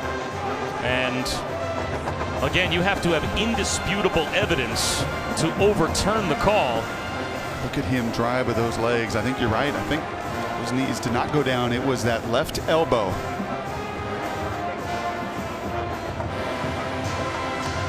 The elbow looks like it might be down there, the shoulder down as well as the ball's right by his helmet. The field is confirmed. He was short of the line to gain. First down, USC. So it is confirmed by replay. It is a turnover on downs, and USC has the football. And it was all set up by Rasheem Green. That was his play. Who's going to do it on that defensive side? He's been spending the entire evening talking about the Buckeyes and what they did. Who's going to make the play for USC? And it was Rasheem Green. Now they tipped their hand a bit by handing it to Ronald Jones, but so often when we see sudden change with a turnover, an interception, a fumble, you see a shot down the field. Would you dial up a shot here? As aggressively as Ohio State came after that run, they do just that. Here's a play action pass. And Darnold is looking downfield, floats one to a wide open Burnett, and he missed him. Darnold leaned back a bit as the rush was all over him. And that is a missed opportunity for the Trojans. But watch the receiver here. Watch Burnett just slow down. He kind of hesitates for just a moment there, and that's an obvious poor throw. But it's indecision. And you can see Burnett looking back at Sam. Sam kind of shaking his head, just indecision between two guys that have thrown that route 1,000 times. And more than anything, that led to the incompletion. There's a screen, caught by the tight end, Tyler Petit. And he only picks up a couple of yards. Good read by Chris Worley. 3rd down and 8 after the turnover on downs. So an enormously important play for USC. You felt it. You felt it. That first down that got blown dead. You could see Ohio State come, and that was the exact right call. They got everything they wanted other than the execution between Darnold and Burnett on that first down pass.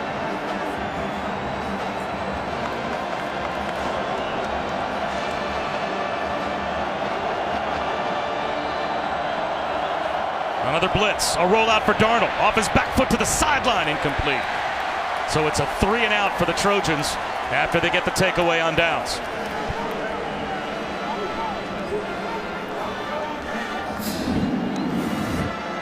We just talk about the relentless nature of this group. Right, we saw it on the previous 4th down. Rasheem Green picking on the right guard, and that time Voorhees, the true freshman, just no match for Lewis as he gets into the face of Bradford, and that's disappointing. You get your stop, you have your shot on first down, you do run the screen. Unfortunately, you just can't get any space to make that 3rd down completion. Wobbly kick, A.J. Hill to the 25-yard line with the fair catch. Only a 31-yard punt from Reed Bedrovich.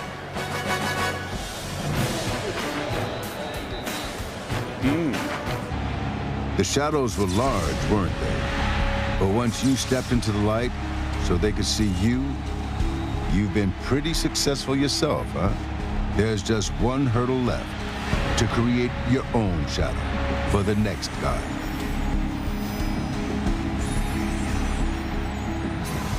And Kelly Bryant will have his chance on New Year's Day. All part of the college football playoff semifinals on ESPN. Oklahoma, Georgia kick it off in the Rose Bowl game presented by Northwestern Mutual at 5 in Pasadena. And then we head to the Superdome for the All-State Sugar Bowl.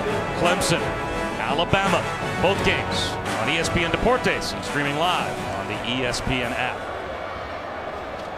Here at the Goodyear Cotton Bowl Classic. Back to the air, under pressure is Barrett. Breaks a tackle on the scramble. And J.T. Barrett out to the 41-yard line or so. As he is brought down, they'll mark him down right at the 40.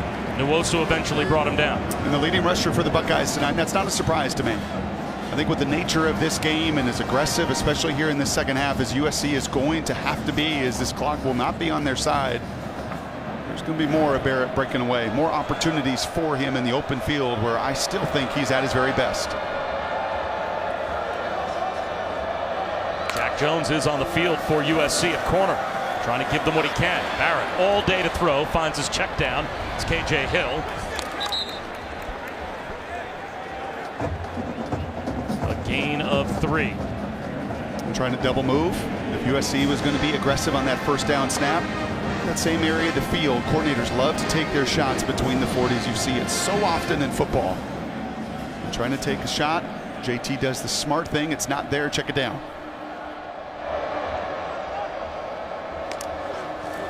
Bobbled snap.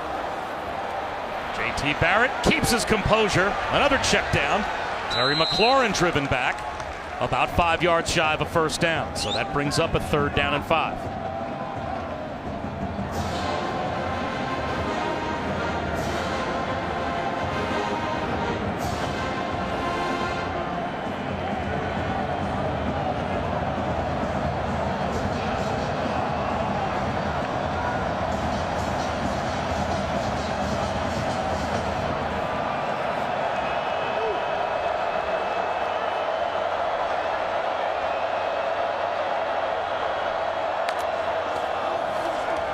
Barrett.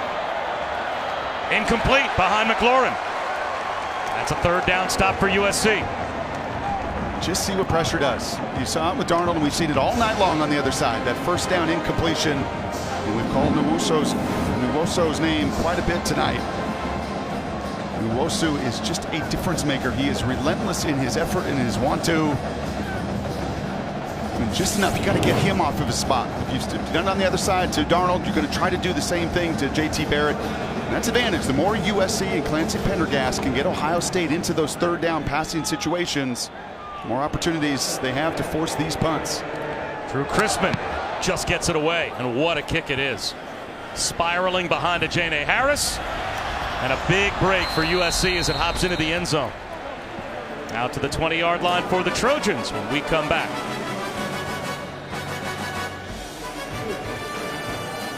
Cotton Bowl Classic, brought to you by Nissan, premier partner of the Heisman Trophy.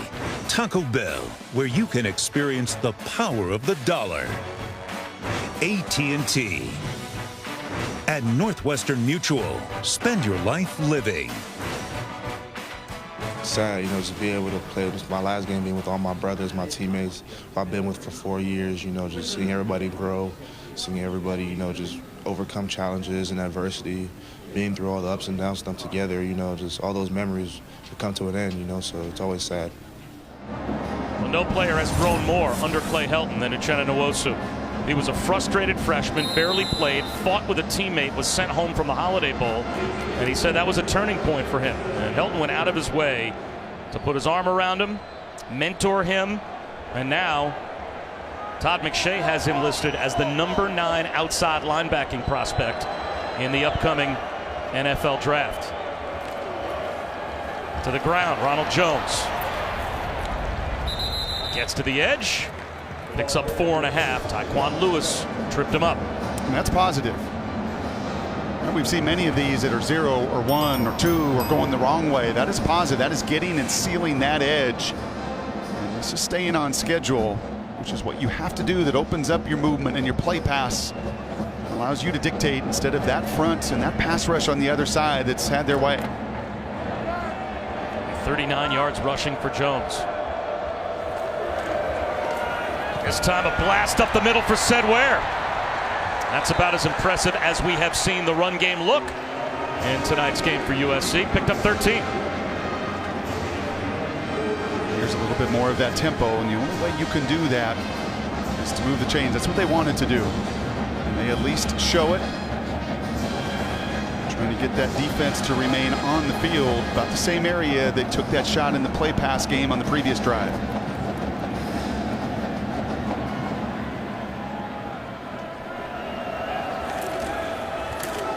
Nothing there on first down this time. As Ced Ware is dropped for a loss of a couple. Sam Hubbard again. Well, and that's on a tight end. Right, I mean, that's just a mismatch. We've seen it. Bebe is a nice athletic guy running routes, but a real challenge for these tight ends to either pass block, even with chips, or in that case, you're trying to just cut off that defensive end. And whether it's sealing the edge on the outside or crashing inside, these ends are having their way.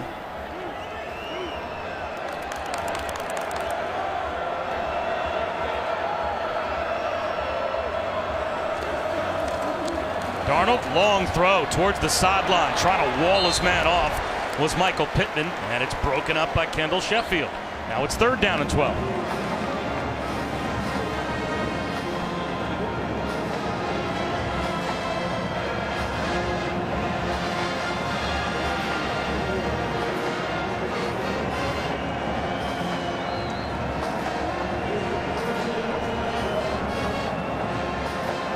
Nearly half the dropbacks for Darnold have brought the blitz. 12 on the play clock as Darnold tries to get his team set.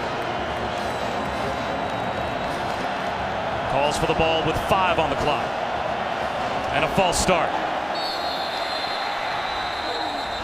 Now it'll be 3rd down and 17. Prior to the snap, false start, 70 on the offense. 5-yard penalty, 3rd down. And Urban said it, and Clay Helton knows it. Urban said it to Allison going into half. The best pass defense you have is that rush. And at times, just the threat of these 4 rushmen, and Clay Helton knew it yesterday when he sat down with us. We have got to keep Sam comfortable. But when this package comes on the field, whether it's 3rd and 7, 3rd and 12, and in this case 3rd and 17, there's a reason those offensive linemen flinch. They know the disadvantage they are up against with that speed on the field.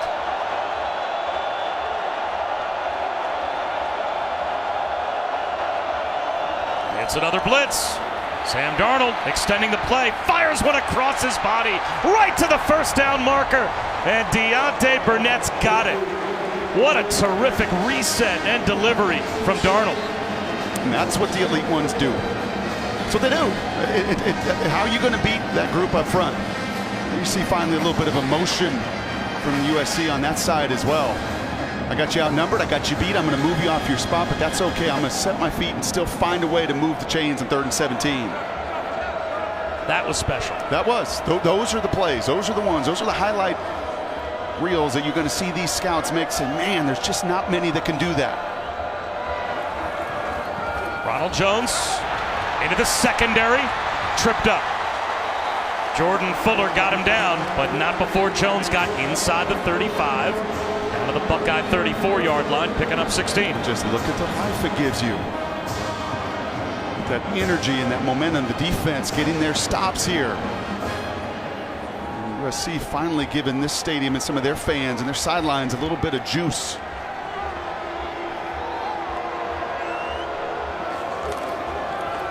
Jones again. Maybe a yard.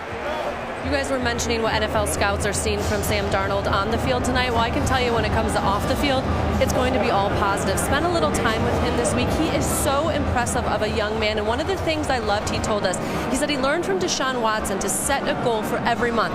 He did that throughout the season. His goal for this month, with the extra time leading up to this big game in the Cotton Bowl, was to better himself as a person. He said, I just wanted to make sure I used my time off to spend time with my loved ones and family and give thanks for all I have. Play action here as Darnold heaves one deep for Mitchell. Can't haul it in. Looked like he had one arm just about set to wrap around the football, but it came free as he went to the ground. That was a pretty good throw from Sam Darnold, and Allison's right, he is a terrific kid. We have seen this now a couple times, some contact, and you're going to hear some boo birds from USC. Sam Darnold wanted it, some folks in our booth wanted it. You see a little back and forth at any time, and I stand consistent on this. If you impede the receiver's opportunity to go get it, and that's what Clay's mad about. There's a ginormous screen that they're all watching it to. You impede that receiver's opportunity to make a play, it's got to be called. 3rd down and long. Darnold under pressure and sacked. Sam Hubbard again. So on 3rd down, USC doesn't get the flag, and on 4th down, now they're going to have to kick it away. That's a 3-man rush. That's how dominant this group has been. A couple sacks now for Hubbard tonight. That's simply a 3-man rush. Sam Darnold saying, come on, there's no way. You have got to give me that call. I've got a one-on-one. I got a senior that beats the true freshman. Yeah, he pushed off a little bit, but there was contact that impedes his opportunity to go make a huge play in this game. Pedrovich trying to change field position, going for the coffin corner, and it's out of bounds, but where? All the way out to the 15-yard line. This on 2nd down. A non-call. Probably should have been a flag. And the frustration. Hard to blame Clay Helton.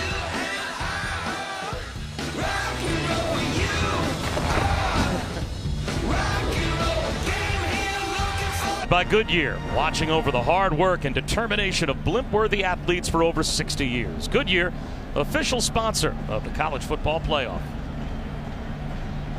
And especially at this time of year, the ESPN app is a fan's best friend. Stream every ESPN and ABC college football game live at home or on the go. Get all the bowl games, the scores, news, and highlights as well. Download the ESPN app to start streaming now. 1st and 10 for the Buckeyes from their own 15-yard line. Little zone read to J.K. Dobbins. Back to the line of scrimmage. J.N.A. Harris came up to make the tackle. You see the resources. I mean, USC is committing it just about every single possession here now. They're bringing nickel pressures. They're overloading aside. They're being aggressive on this side of the ball. Exactly what you have to do down 17. And do they have any other choice? Nope.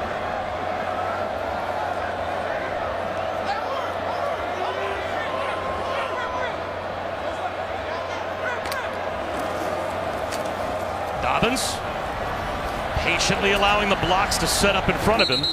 And he gets to the 20-yard line, maybe a shade across. Cameron Smith drove him back. And here is another 3rd down forced by the USC defense.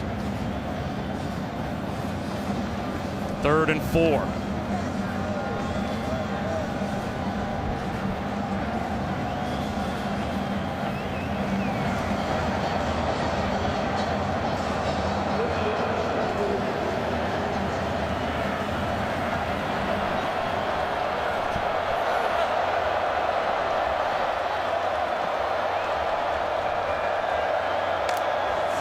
Five-man rush.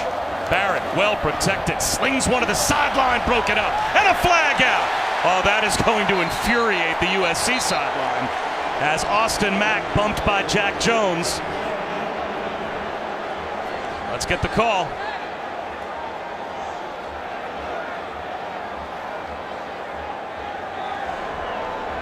Pass interference on the defense, number 25.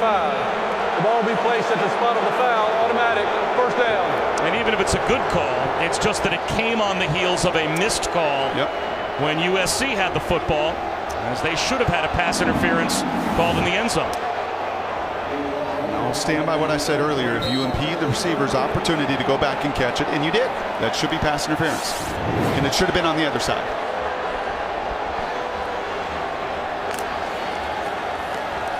Harris Campbell looking to turn the corner. This time the edge set by the USC defense. And he is brought down for a loss. Cameron Smith got some help from Chris Hawkins. He sure did, and it was Iosefa that set the edge there for USC. USC is not giving up that edge. And whether it's some end arounds or some outside stretch, Iosefa there doing kind of like the Ohio State ends have done on the other side. Set the edge and let the pursuit come and finish.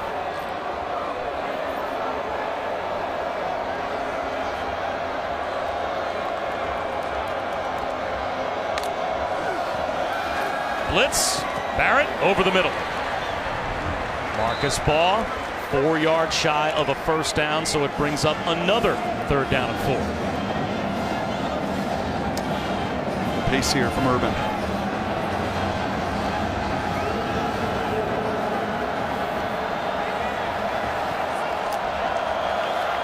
Barrett on a sprint out. Incomplete. Intended for Campbell. So it will be the 3rd punt in the last 4 possessions for Ohio State to go along with turning it over on downs. So the USC defense is doing its job. They are holding their team in the game. It's just their offense has scored 1 touchdown, and it was after a muff punt. Number 4 for USC is now number 92. And again, a number change just to make sure you don't have a double number out on the field for USC. That's one of the highlights of the day. That's the biggest double X jersey on a corner turn safety with Hawkins that you've ever seen. He at least kind of tucked it underneath. Got that thing hemmed up. Crispin, this time a wobbly kick, and it takes a USC hop just inside the 25-yard line. Can Sam Darnold and the Trojans get anything going on offense?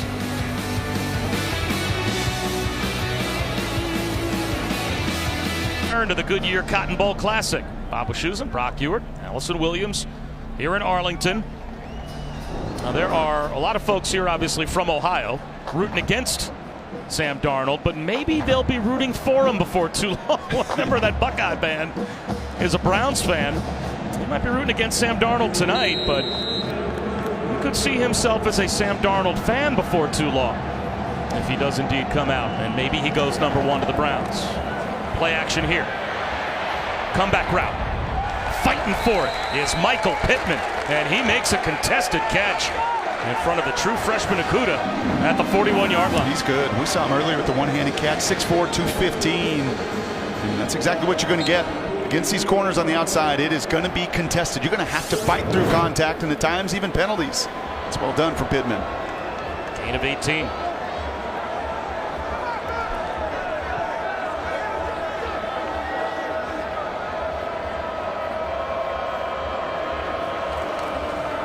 Ronald Jones cuts back to the 46, picks up 4.5. Again, the only USC touchdown was off of a muffed punt by KJ Hill, where they started at the plus 15-yard line. So they have not put together one scoring drive tonight where they have started with any distance between themselves and the Buckeyes' end zone. They're one big play away from making this a 10-point game, and as Urban Meyer said to Allison, it's about momentum in college football so much these days. And right now it is at a stalemate in this third quarter between the two teams. Who's going to make the play to turn it? Ronald Jones maybe back to the line of scrimmage. Robert Landers, who's listed 3rd at defensive tackle on the Buckeye depth chart, has been in the backfield more than once tonight. Just shows their depth up front.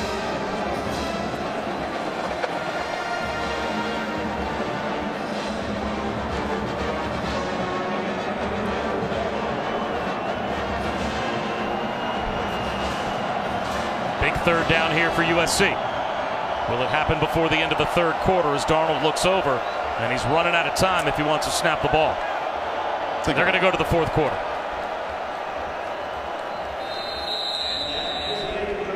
So we will head to the fourth quarter. Ohio State maintaining a 3-score lead. And they have done it tonight with their defense. They have been all over Sam Darnold. Robert Landers. Fumble recovery from Jerome Baker was a big play as well. And add on a Damon Webb pick 6.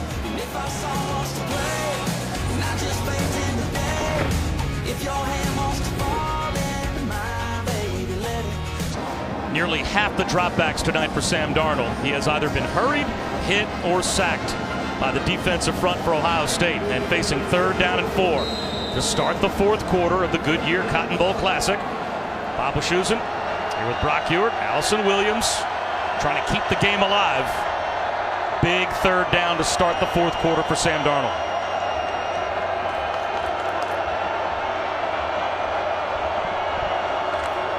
Looking at another blitz. Takes a shot down the sideline. Drops it in, but maybe out of bounds. Tyler Vaughns. The officials get together. He thinks he's in. And these are the two officials that have to decide and make a call.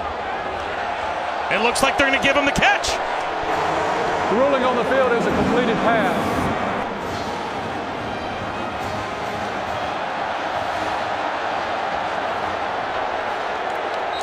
See a possession right there? That left foot is down. Is there possession there?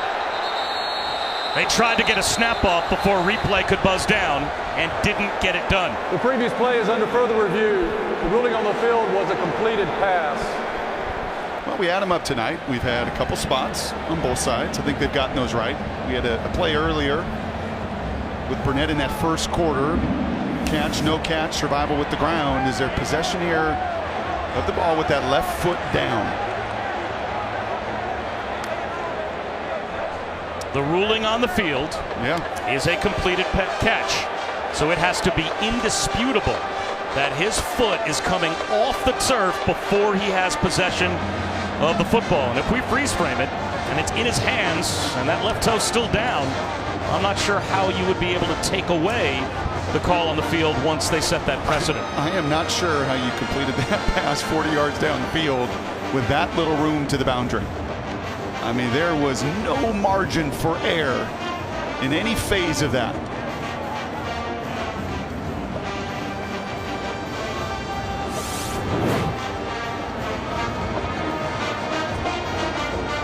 That's a true freshman out there, and we've seen Okudah now a couple different times. And the cage is thrown into that spot. That's usually Denzel Ward. He's made the decision, like a bunch have, to not play tonight. After further review, the ruling on the field stands of a completion. First down, USC. And that deep shot. And the ruling on the field standing has USC in business in the red zone and puts Sam Darnold with a 37-yard gain on that play.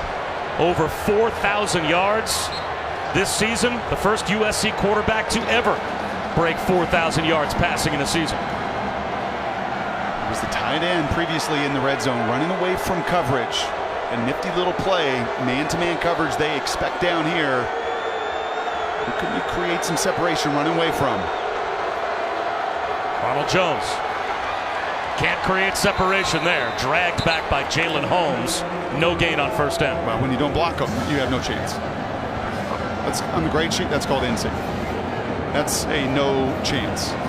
Whether it's Jalen Holmes or Bosa or Hubbard or any number of these guys, that is just a dead play against a group. Just can't afford many of those.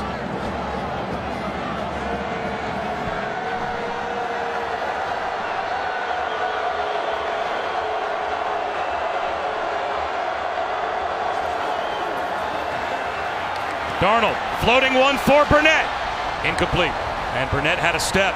Darnold just a little too much air under the football. Now it's third down and 10.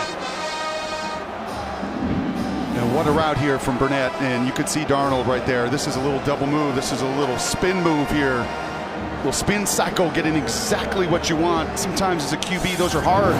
You're trying to anticipate and throw it. Everything condenses. You just got to get air on it, and you just got to give your receiver room. What a beautiful route.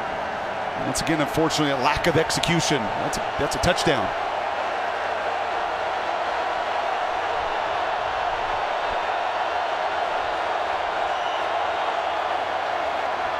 Darnold over the middle. That's going to be well short of the first down. Tyler Vaughn's brought down at the 10, makes it 4th down and 4, and without hesitation, Clay Helton's going to try and make it a 2-possession game by sending the field goal group out. And that's the right move. This is a have to. Just like hitting that second down touchdown pass, getting what you want and getting your matchup on a safety, and a beautiful route there by Burnett. He just couldn't finish. 28-yarder for the true freshman Chase McGrath.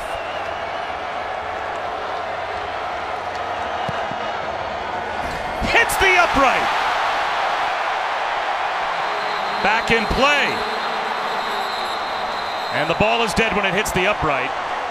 So Okudah tried to take the Karen the other way, but with 2 minutes gone by in the fourth quarter, that is a backbreaker for USC. Coming away empty in the red zone, no points, and it's still a 3-score game.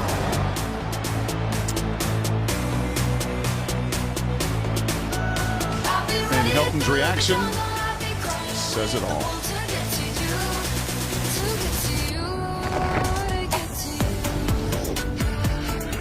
We're back with tonight's Capital One pivotal performance.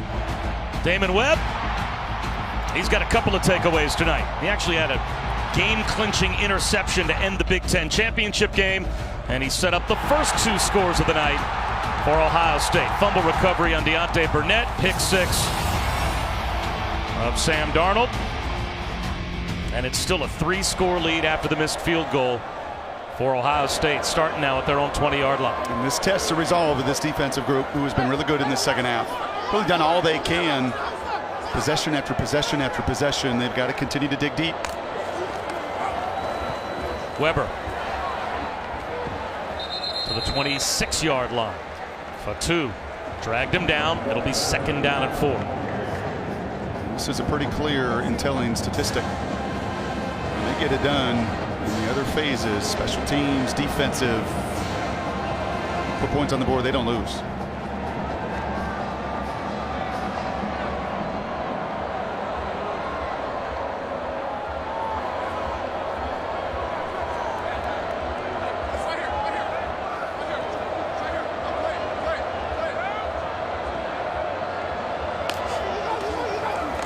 Play action. JT Barrett Over the middle. Bobbled catch made by Marcus Baugh. And that is going to set the record for J.T. Barrett. Yet another record, as he has now passed Drew Brees for the total offense record in Big Ten history.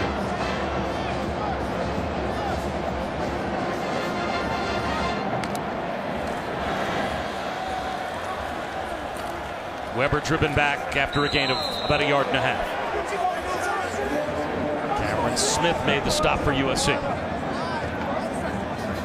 And JT does it between the tackles. And I think that stat and those numbers, and there's no way you pass Drew Brees unless you're durable, you're available, as JT has been now for 4 years, largely fighting through injuries. It's so dangerous with over 3,100 rushing yards and that 12,000 plus total. JT Barrett pulls it back and is dragged down in the flat. Jordan Iosefa with a really nice play one-on-one against Barrett. Still picked up 3. And that brings up 3rd down right at midfield. 3rd and a long 6. And this has been blitz in disguise and getting JT uncomfortable in the second half. Right, you almost have felt here that Ohio State's not going to give the ball away. And why would you? As your defense has largely controlled this game, because you're not giving your opponent anything, and that really has been so much of the plan, it feels like, in this second half.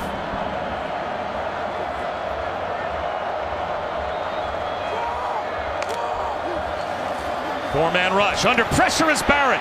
Avoids a sack and now gets tripped up.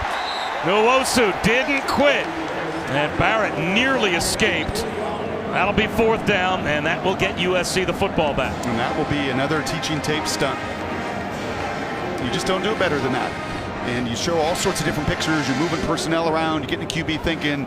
And then ultimately right guard and right tackle cannot pick up that stunt. Number 92. NFL loves him.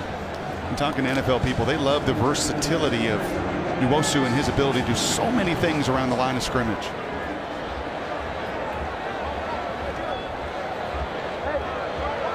Play clock winding down. Goes to 0. That'll be a delay of game. They did not get the snap off unless Urban Meyer called a timeout from the sideline. Timeout. He did. Ohio State. They're first.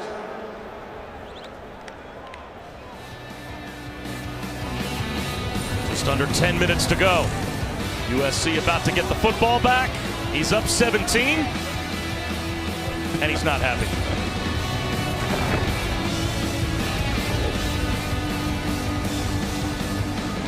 Your Cotton Bowl Classic, brought to you by Goodyear, hardworking tires that deliver blimp-worthy performance. The Capital One Venture Card, earn unlimited double miles on every purchase every day. Ford, going further so you can.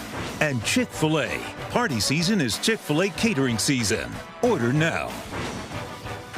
A lot of people helped me, along my journey. Being here at Ohio State, I had a lot of goals coming in. Was able to accomplish a lot of them. Well, J.T. Barrett's career is going to go down as legendary in the Big Ten. Even if there were times where maybe a Buckeye fan felt like they came up shorter than they should. J.D. Harris trying to make the first man miss. And he gets to the 18-yard line before he is brought down by Paris Campbell as we take a look at this blimp-worthy play brought to you by Goodyear. Well, this is it. This is the record breaker, passing Drew Brees all-time total offense, owns the total touchdown record in the conference by a long ways. And is he a pocket passer and a guy at the next level? No. Is he going to work his tail off to prove doubters wrong? Yes. But when it comes to his career in Columbus, you're exactly right. It will be remembered so fondly down the road. And 4-0, most importantly, against that team up north. Still down 3 scores with 9:49 to go. Now no margin for error for USC. Sam Darnold's going to have to push the ball down the field, and he'll try here. To midfield, Stephen Mitchell. Did he get in bounds? Flag down. He may have been interfered with, even if he was ruled to be out of bounds. It's an incomplete pass. He was out of bounds.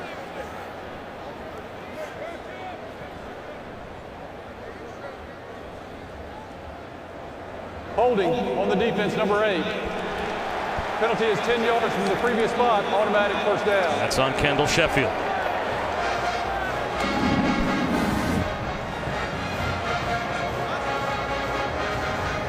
And there's a little hold. Not pass interference because the ball not up in the air yet. Now, is that right foot in bounds? It was just out of bounds. So 10 yards out to the 27-yard line for USC. There you can see clearly out of bounds.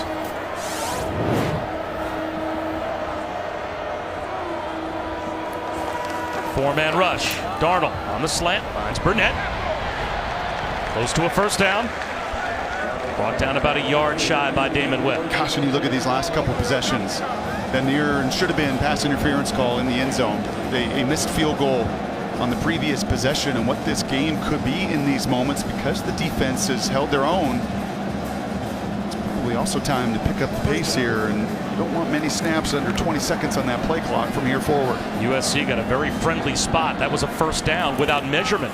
Quick pop pass to Burnett. Now to the 42-yard line. Forward progress for a gain of 5. Right, I mean, you got to go. You got to get 3 scores here. You got to go. Your urgency and your tempo has got to pick up here. Especially for an offense that yesterday, talking to T. Martin, said we're going to play with tempo. We're going to play with the tempo Ohio State hasn't seen yet this season. But the play clock already under 20 as Darnold's getting his team set.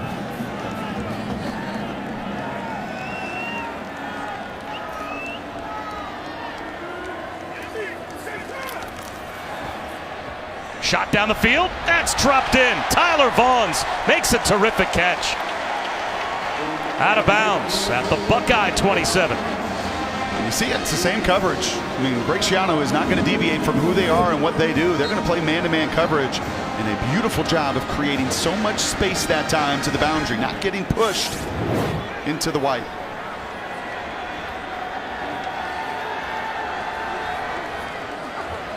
Another shot for Vaughns. Incomplete. Flag out. That's going to be Jeffrey Okudah, the true freshman, that's going to get called.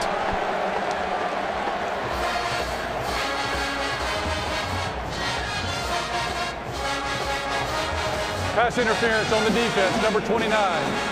15-yard penalty, automatic first down. When you play this defense, you're going to force it and force those calls. There's no face guarding in college football, but that is that same concept we've talked about all night. You're just not allowing the receiver the opportunity to come back and get the ball. You're impeding his route. Greg Schiano has gone exclusively 4-man rush on this drive, and Darnold has had some time. Granted, up by 3 scores. At some point, does he just get sick of that, start dialing up blitzes again? Nope.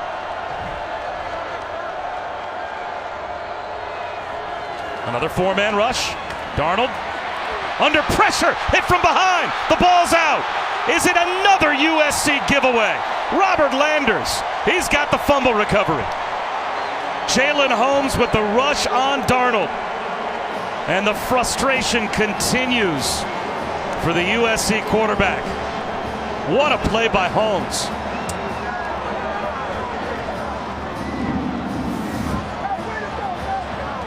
You could see he wanted to throw there the first time.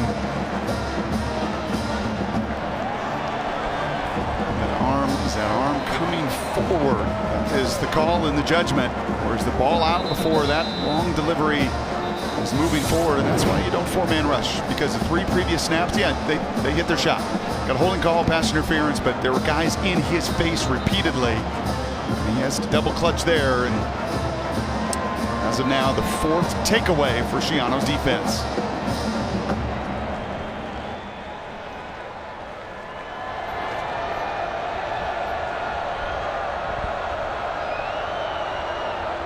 Turnovers and that pass rush from the Buckeyes have been the story of this game.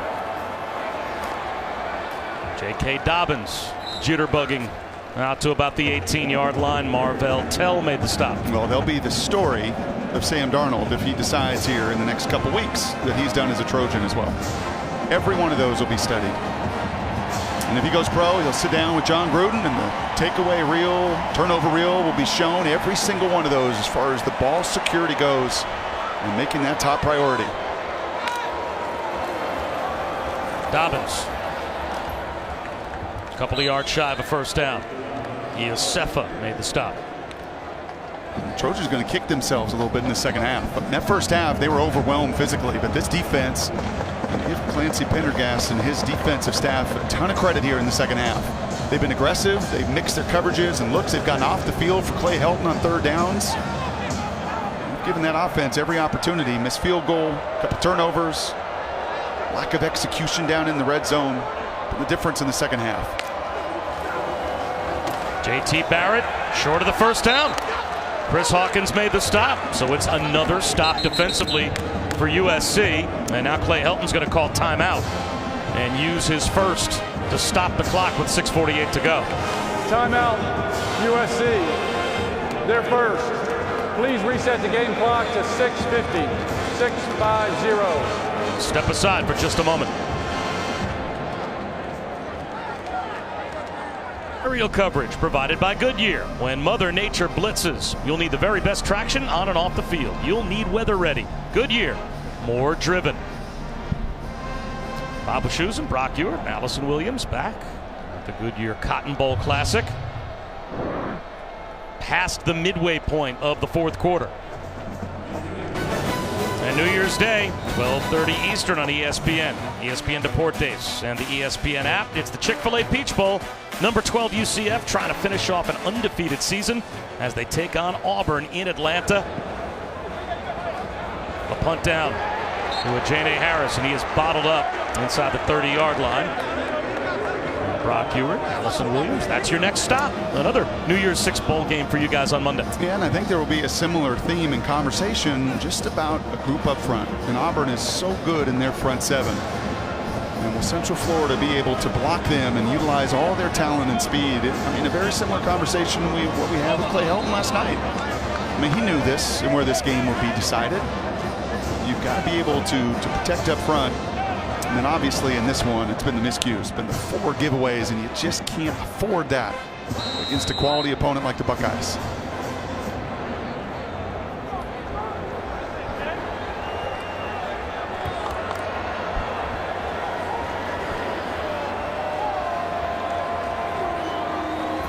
Darnold looking at another 4-man rush over the middle to the 35-yard line, a gain of 6 for Deontay Burnett. The last 2 possessions for USC, they have moved the ball down in scoring range, but a fumble in the red zone and a missed field goal to go along with the 3 first-half giveaways that all resulted in Buckeye touchdowns.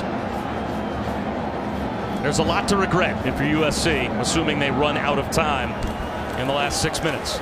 Darnold shooting one down the sideline. Broke it up. Pittman, the intended receiver. Well covered by Sheffield. You know what most elite defenses have, and we're going to get to watch a bunch of them on Monday. And Sam Darnold knows this, is they just stick to what they do. Every elite defense I was ever around, saw, covered, they don't deviate. Right? They lose their best corner, Denzel Ward, makes a business decision tonight. They don't deviate. Doesn't matter if it's true freshmen out there. We're going to rush 4. We're going to do what we do. We're going to play that press man, even with a 17-point lead and 5 minutes to go. Now they show blitz, and they will bring one. Darnold, quarterback run. First down. Pulled down by Malik Harrison from behind, but able to move the chains. And you take a look at this, to your point earlier about kicking yourself, 67 plays for USC. Remember, OSU had 22 in that first quarter. They've got just 54. They can't find a third down conversion on offense. And it might be a foregone conclusion, but USC's got to go. Another blitz. Darnold avoids a sack. Now gets bottled up and thrown down again. And there is Nick Bosa at the bottom of the pile. 6th sack of the night for the Buckeyes. And just look at it. I mean, look at them. Look at all of them. Right at the line. I dare you. I dare you to keep throwing these fade routes. Maybe we get a holding call or pass interference, but that's all you got. That's a low percentage and low odds, and then eventually we're going to get you once. Right? We're going to create that negative play that's going to make your life miserable. 111 tackles for loss on the season now for Ohio State.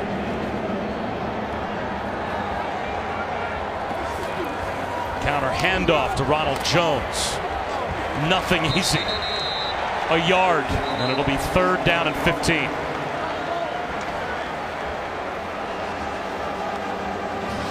And it's no fun playing this position when there's just not many answers. I mean, the answers, and Tom Blackledge said this beautifully in the Pac-12 championship game, that Darnold this year is at his best creating and making plays outside the pocket.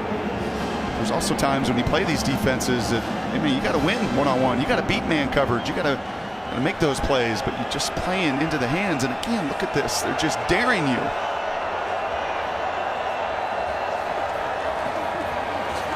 Darnold over the middle. Finds Imatorbhebhe. 4 yards shy of the 1st down. Obviously, USC is going to line up to go for it with 4 minutes to go.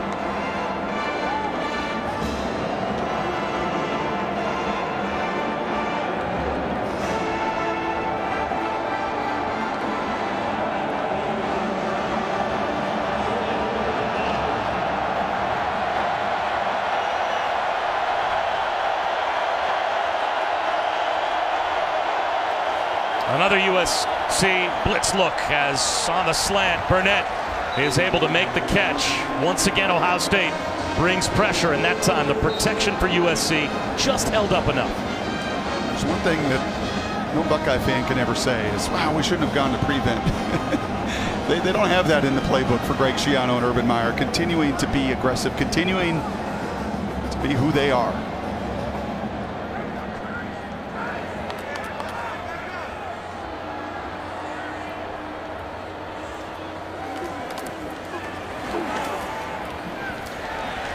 Three yards to Malapaya. Another tackle for Jerome Baker.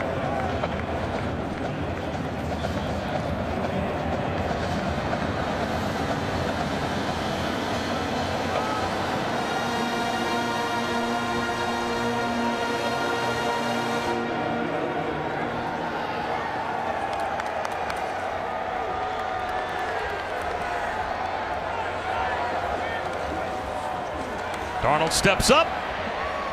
High throw. Burnett pulls it in at the 20-yard line. And that will stop the clock with 2:29 to go. A very rare snap of some soft zone defense that time. And I think you said Sam Bradford steps up. He's not had many opportunities to do that this evening.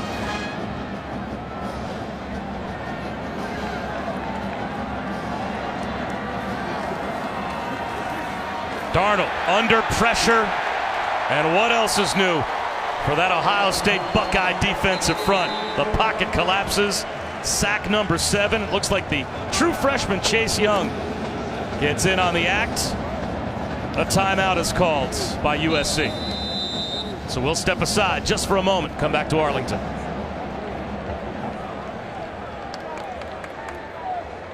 Welcome back to the Goodyear Cotton Bowl Classic, where they are getting set to bring some hardware out for Ohio State, as USC down by 3 scores with 2 minutes and 10 seconds to go.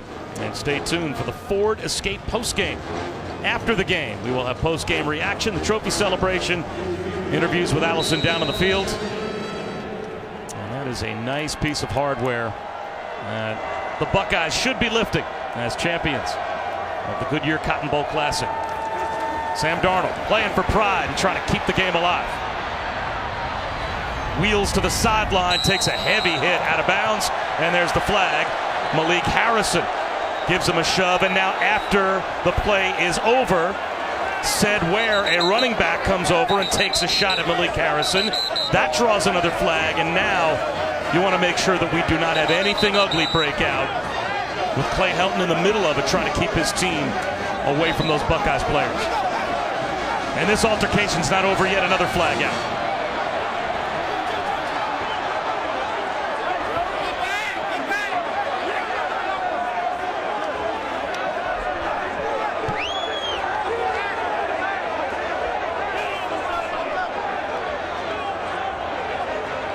Well, this is two things.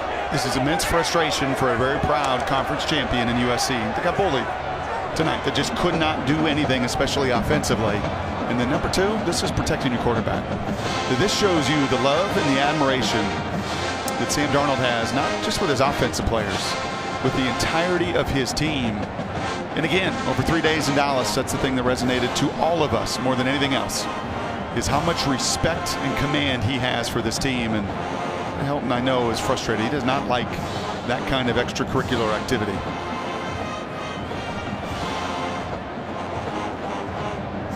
Well, we've got officials that are missing hats. We've got at least 3 officials that are putting flags back in their pockets. So we've got, after the play was over, a minimum of 3 flags that were thrown. So there's a lot to sort out.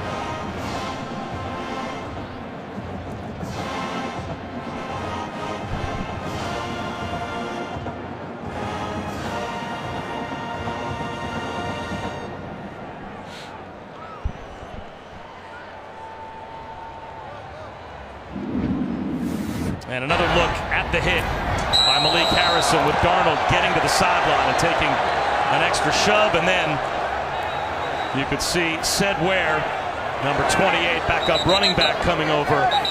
He takes a shot at Harrison, and it escalates from there. And there's no doubt about the original call. Sam Darnold is in the white, and he gets shoved further into the cheerleaders. And Damon Arnett, corner number 3, and Buckeye Red was over there, and he was involved as well. So that's frustration. And I think a lot of defenders that played a really good second half, and a lot of pride that they showed. A lot to go over. There are multiple fouls on the play. Personal foul, number 39 on the defense, a late hit out of bounds. Unsportsmanlike conduct foul, number 28 on the offense. There's also number 21, USC, came off the bench. He is disqualified for fighting. Number 21. All of those fouls offset. 3rd down. So that's Tyler Vaughns that has been ejected for USC.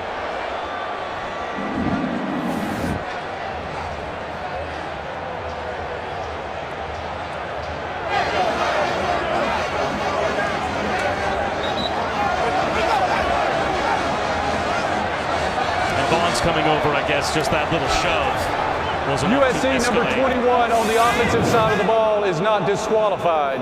Number 21 who came off the bench is disqualified. So that's Jamel Cook, backup cornerback, who obviously also wears 21, as does Tyler Vaughns on the offensive side. So I have to clarify which USC 21 has been ejected. One of the things you love about college football, the double number. It's a play-by-play guy's best friend. My favorite this year was Michigan, who had 4 players that wore 3. Well, do your job. Now, one was Rashawn Gary. He was pretty easy to pick out of the crowd. But so after all is said and done, 3rd down, and now Urban Meyer is going to call a timeout defensively for Ohio State. Ohio State.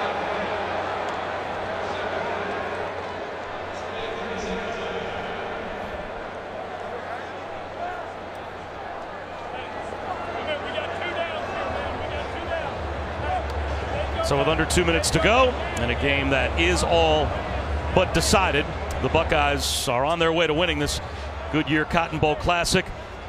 You said it the moment we started to watch tape, probably about 2 weeks ago, when we started to go back and forth.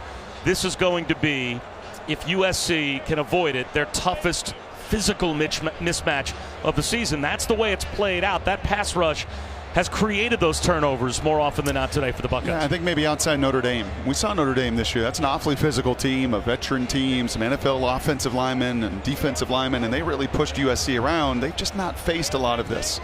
Right? I mean, over the course of the year, they faced 1 scoring defense in the top 30. One rush defense in the top 25. That was Texas. The top 30 was Stanford. Right, and now we've gotten a little taste in bowl season, this Big Ten Pac-12 matchup, and it has gone the way of the Big Ten. In big time. Right, last night, Michigan State, a very similar kind of message sent that physically, sorry, Washington State, you can't compete with us. And in many ways today, Ohio State pushing USC around as well. After the timeout, 3rd down, and a long 7, close to 8.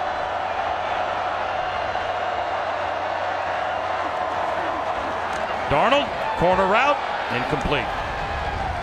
Intended for Burnett. And it has been bowl domination between these two conferences for the Big Ten. And the Big Ten overall as well, beating a hot Boston College team here down the stretch. Purdue gets it done late against Arizona, and then you see what Michigan State did last night, and there'll be one more shot at it. The fourth opportunity tomorrow. Washington will get Penn State.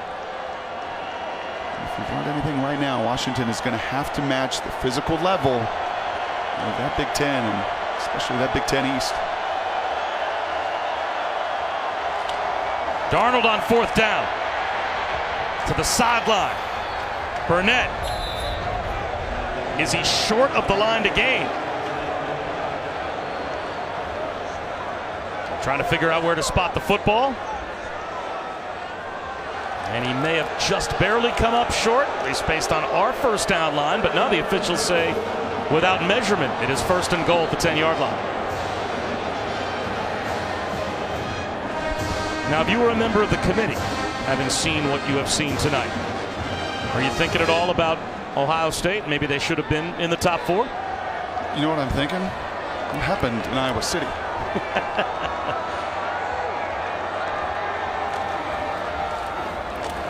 I'm serious. How did Iowa score 55 points? I mean, this is a USC team that's hot, right? You got an NFL running back, one top 10 quarterback, top 10 pick in the draft in the NFL with Sam Darnold.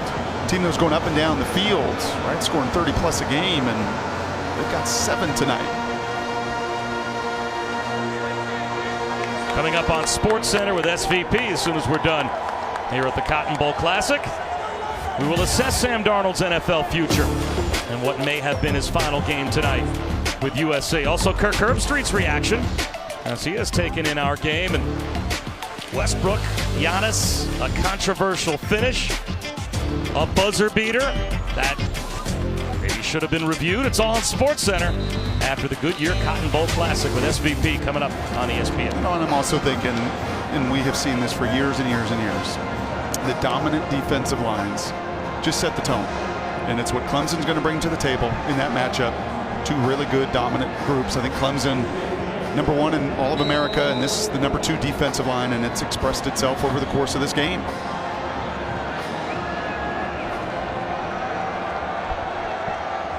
So now USC out of timeouts. Darnold, the pocket collapses, and there's Sam Hubbard. Another sack for the Buckeyes. And now the Trojans are powerless to stop the clock. 8 sacks of Sam Darnold.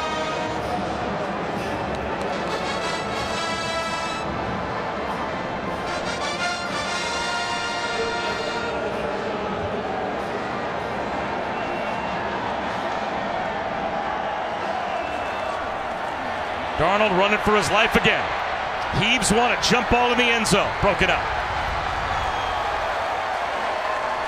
Kendall Sheffield all over Michael Pittman. And now it's 4th and goal. Back just inside the 20-yard line.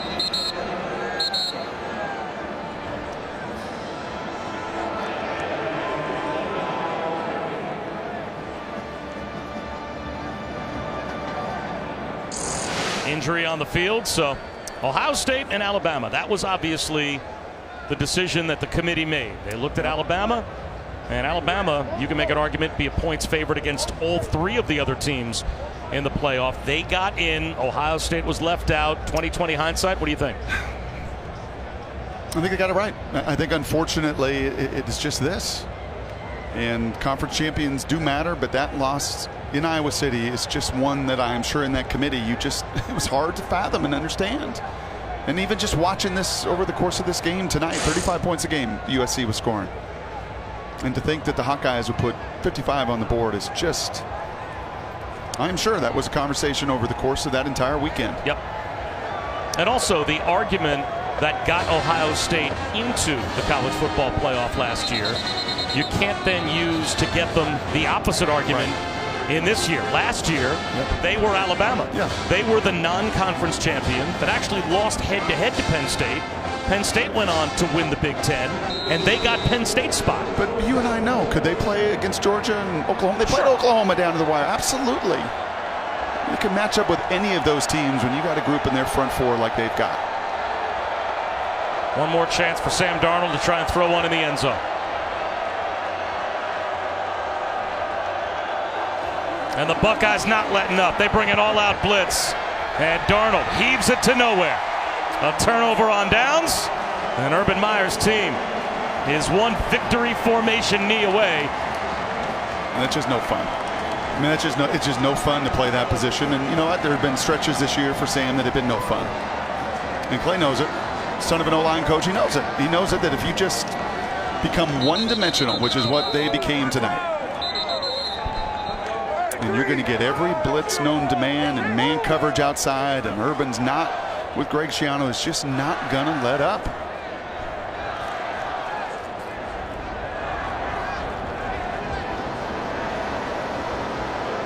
And now moves to 48-4 when you give him more than a week. Good luck. And now the final snap to be taken in the Ohio State Buckeye career of J.T. Barrett, and it is a victory knee. The Goodyear Cotton Bowl Classic in dominant fashion goes to Ohio State 24-7 over USC. Congrats, man. Yes, sir.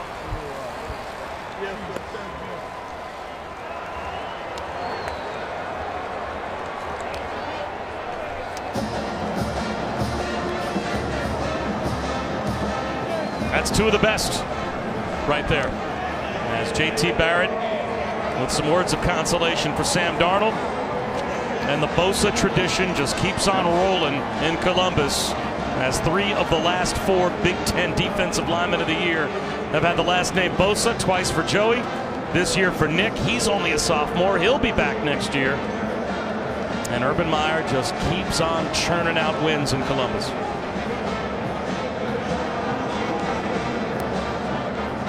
J.T. Barrett passing Drew Brees in Big Ten history,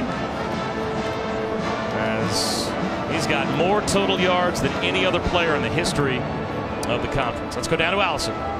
Thank you guys very much. Urban Meyer joined by his family. Coach, what did your team show about the quality of this year's Buckeye squad with their ability to come in here and rise up to the challenge of facing the Pac-12 champion? Well, I think we had 3 wins against top 10 teams. USC is a heck of a football team. Their defense really did a good job against us, but our defense line won that game. And secondary, they, that quarterback had a lot of respect for him, but the best way to disrupt the quarterback is get after him, and we did. What was the game plan defensively and up front to do the things you did against that USC front? We got the best D-line coach in America, and he had him ready to rock and roll, and you saw what I saw. I mean, if you don't let him set his feet, you have a chance, and you saw the end of the game that the quarterback never set his feet. And I have to ask you about your quarterback, J.T. Barrett. What a remarkable career. It comes to an end tonight. As you reflect on the fact that you coached him for the final time, what are the emotions? Well, I love him. He's a member of the Meyer family, as I said many, many times. But more importantly, he's a legend in Ohio State, and he'll go down as one of the winningest quarterbacks ever to play here, and go on his endeavors and do whatever he's going to do. But no, he has a home at Ohio State for the rest of his life. And you will send him out as a champion in his home state. What does it mean to this group to come away from the Cotton Bowl victorious? Well, I want to shout out to Billy Price, too, and Tyquan Lewis, and there's so many. This is, I don't use that very often, but I love this team. I love the leaders on this team, and to send them out Cotton Bowl champions, arguably maybe a top 5 finish, that's a heck of a year. Urban, thank you. Congratulations. Thank you. Thank you. A lot of pride in Columbus, and why not? Left out of the college football playoff, the Buckeyes came down here, and they showed everyone how much they meant business in the Goodyear Cotton Bowl Classic as they come away with a 17-point win. And they are just about to hand out the trophy down on the field. 24-7 is the final. The Buckeyes over the Trojans. Welcome to the Ford Escape postgame here at AT&T Stadium, as the Goodyear Cotton Bowl Classic in dominant fashion goes to Ohio State. And Bill Walsh always said that The keys to winning is having a quarterback and a fourth quarter pass rush. Well, talk about checking boxes if you're the Buckeyes.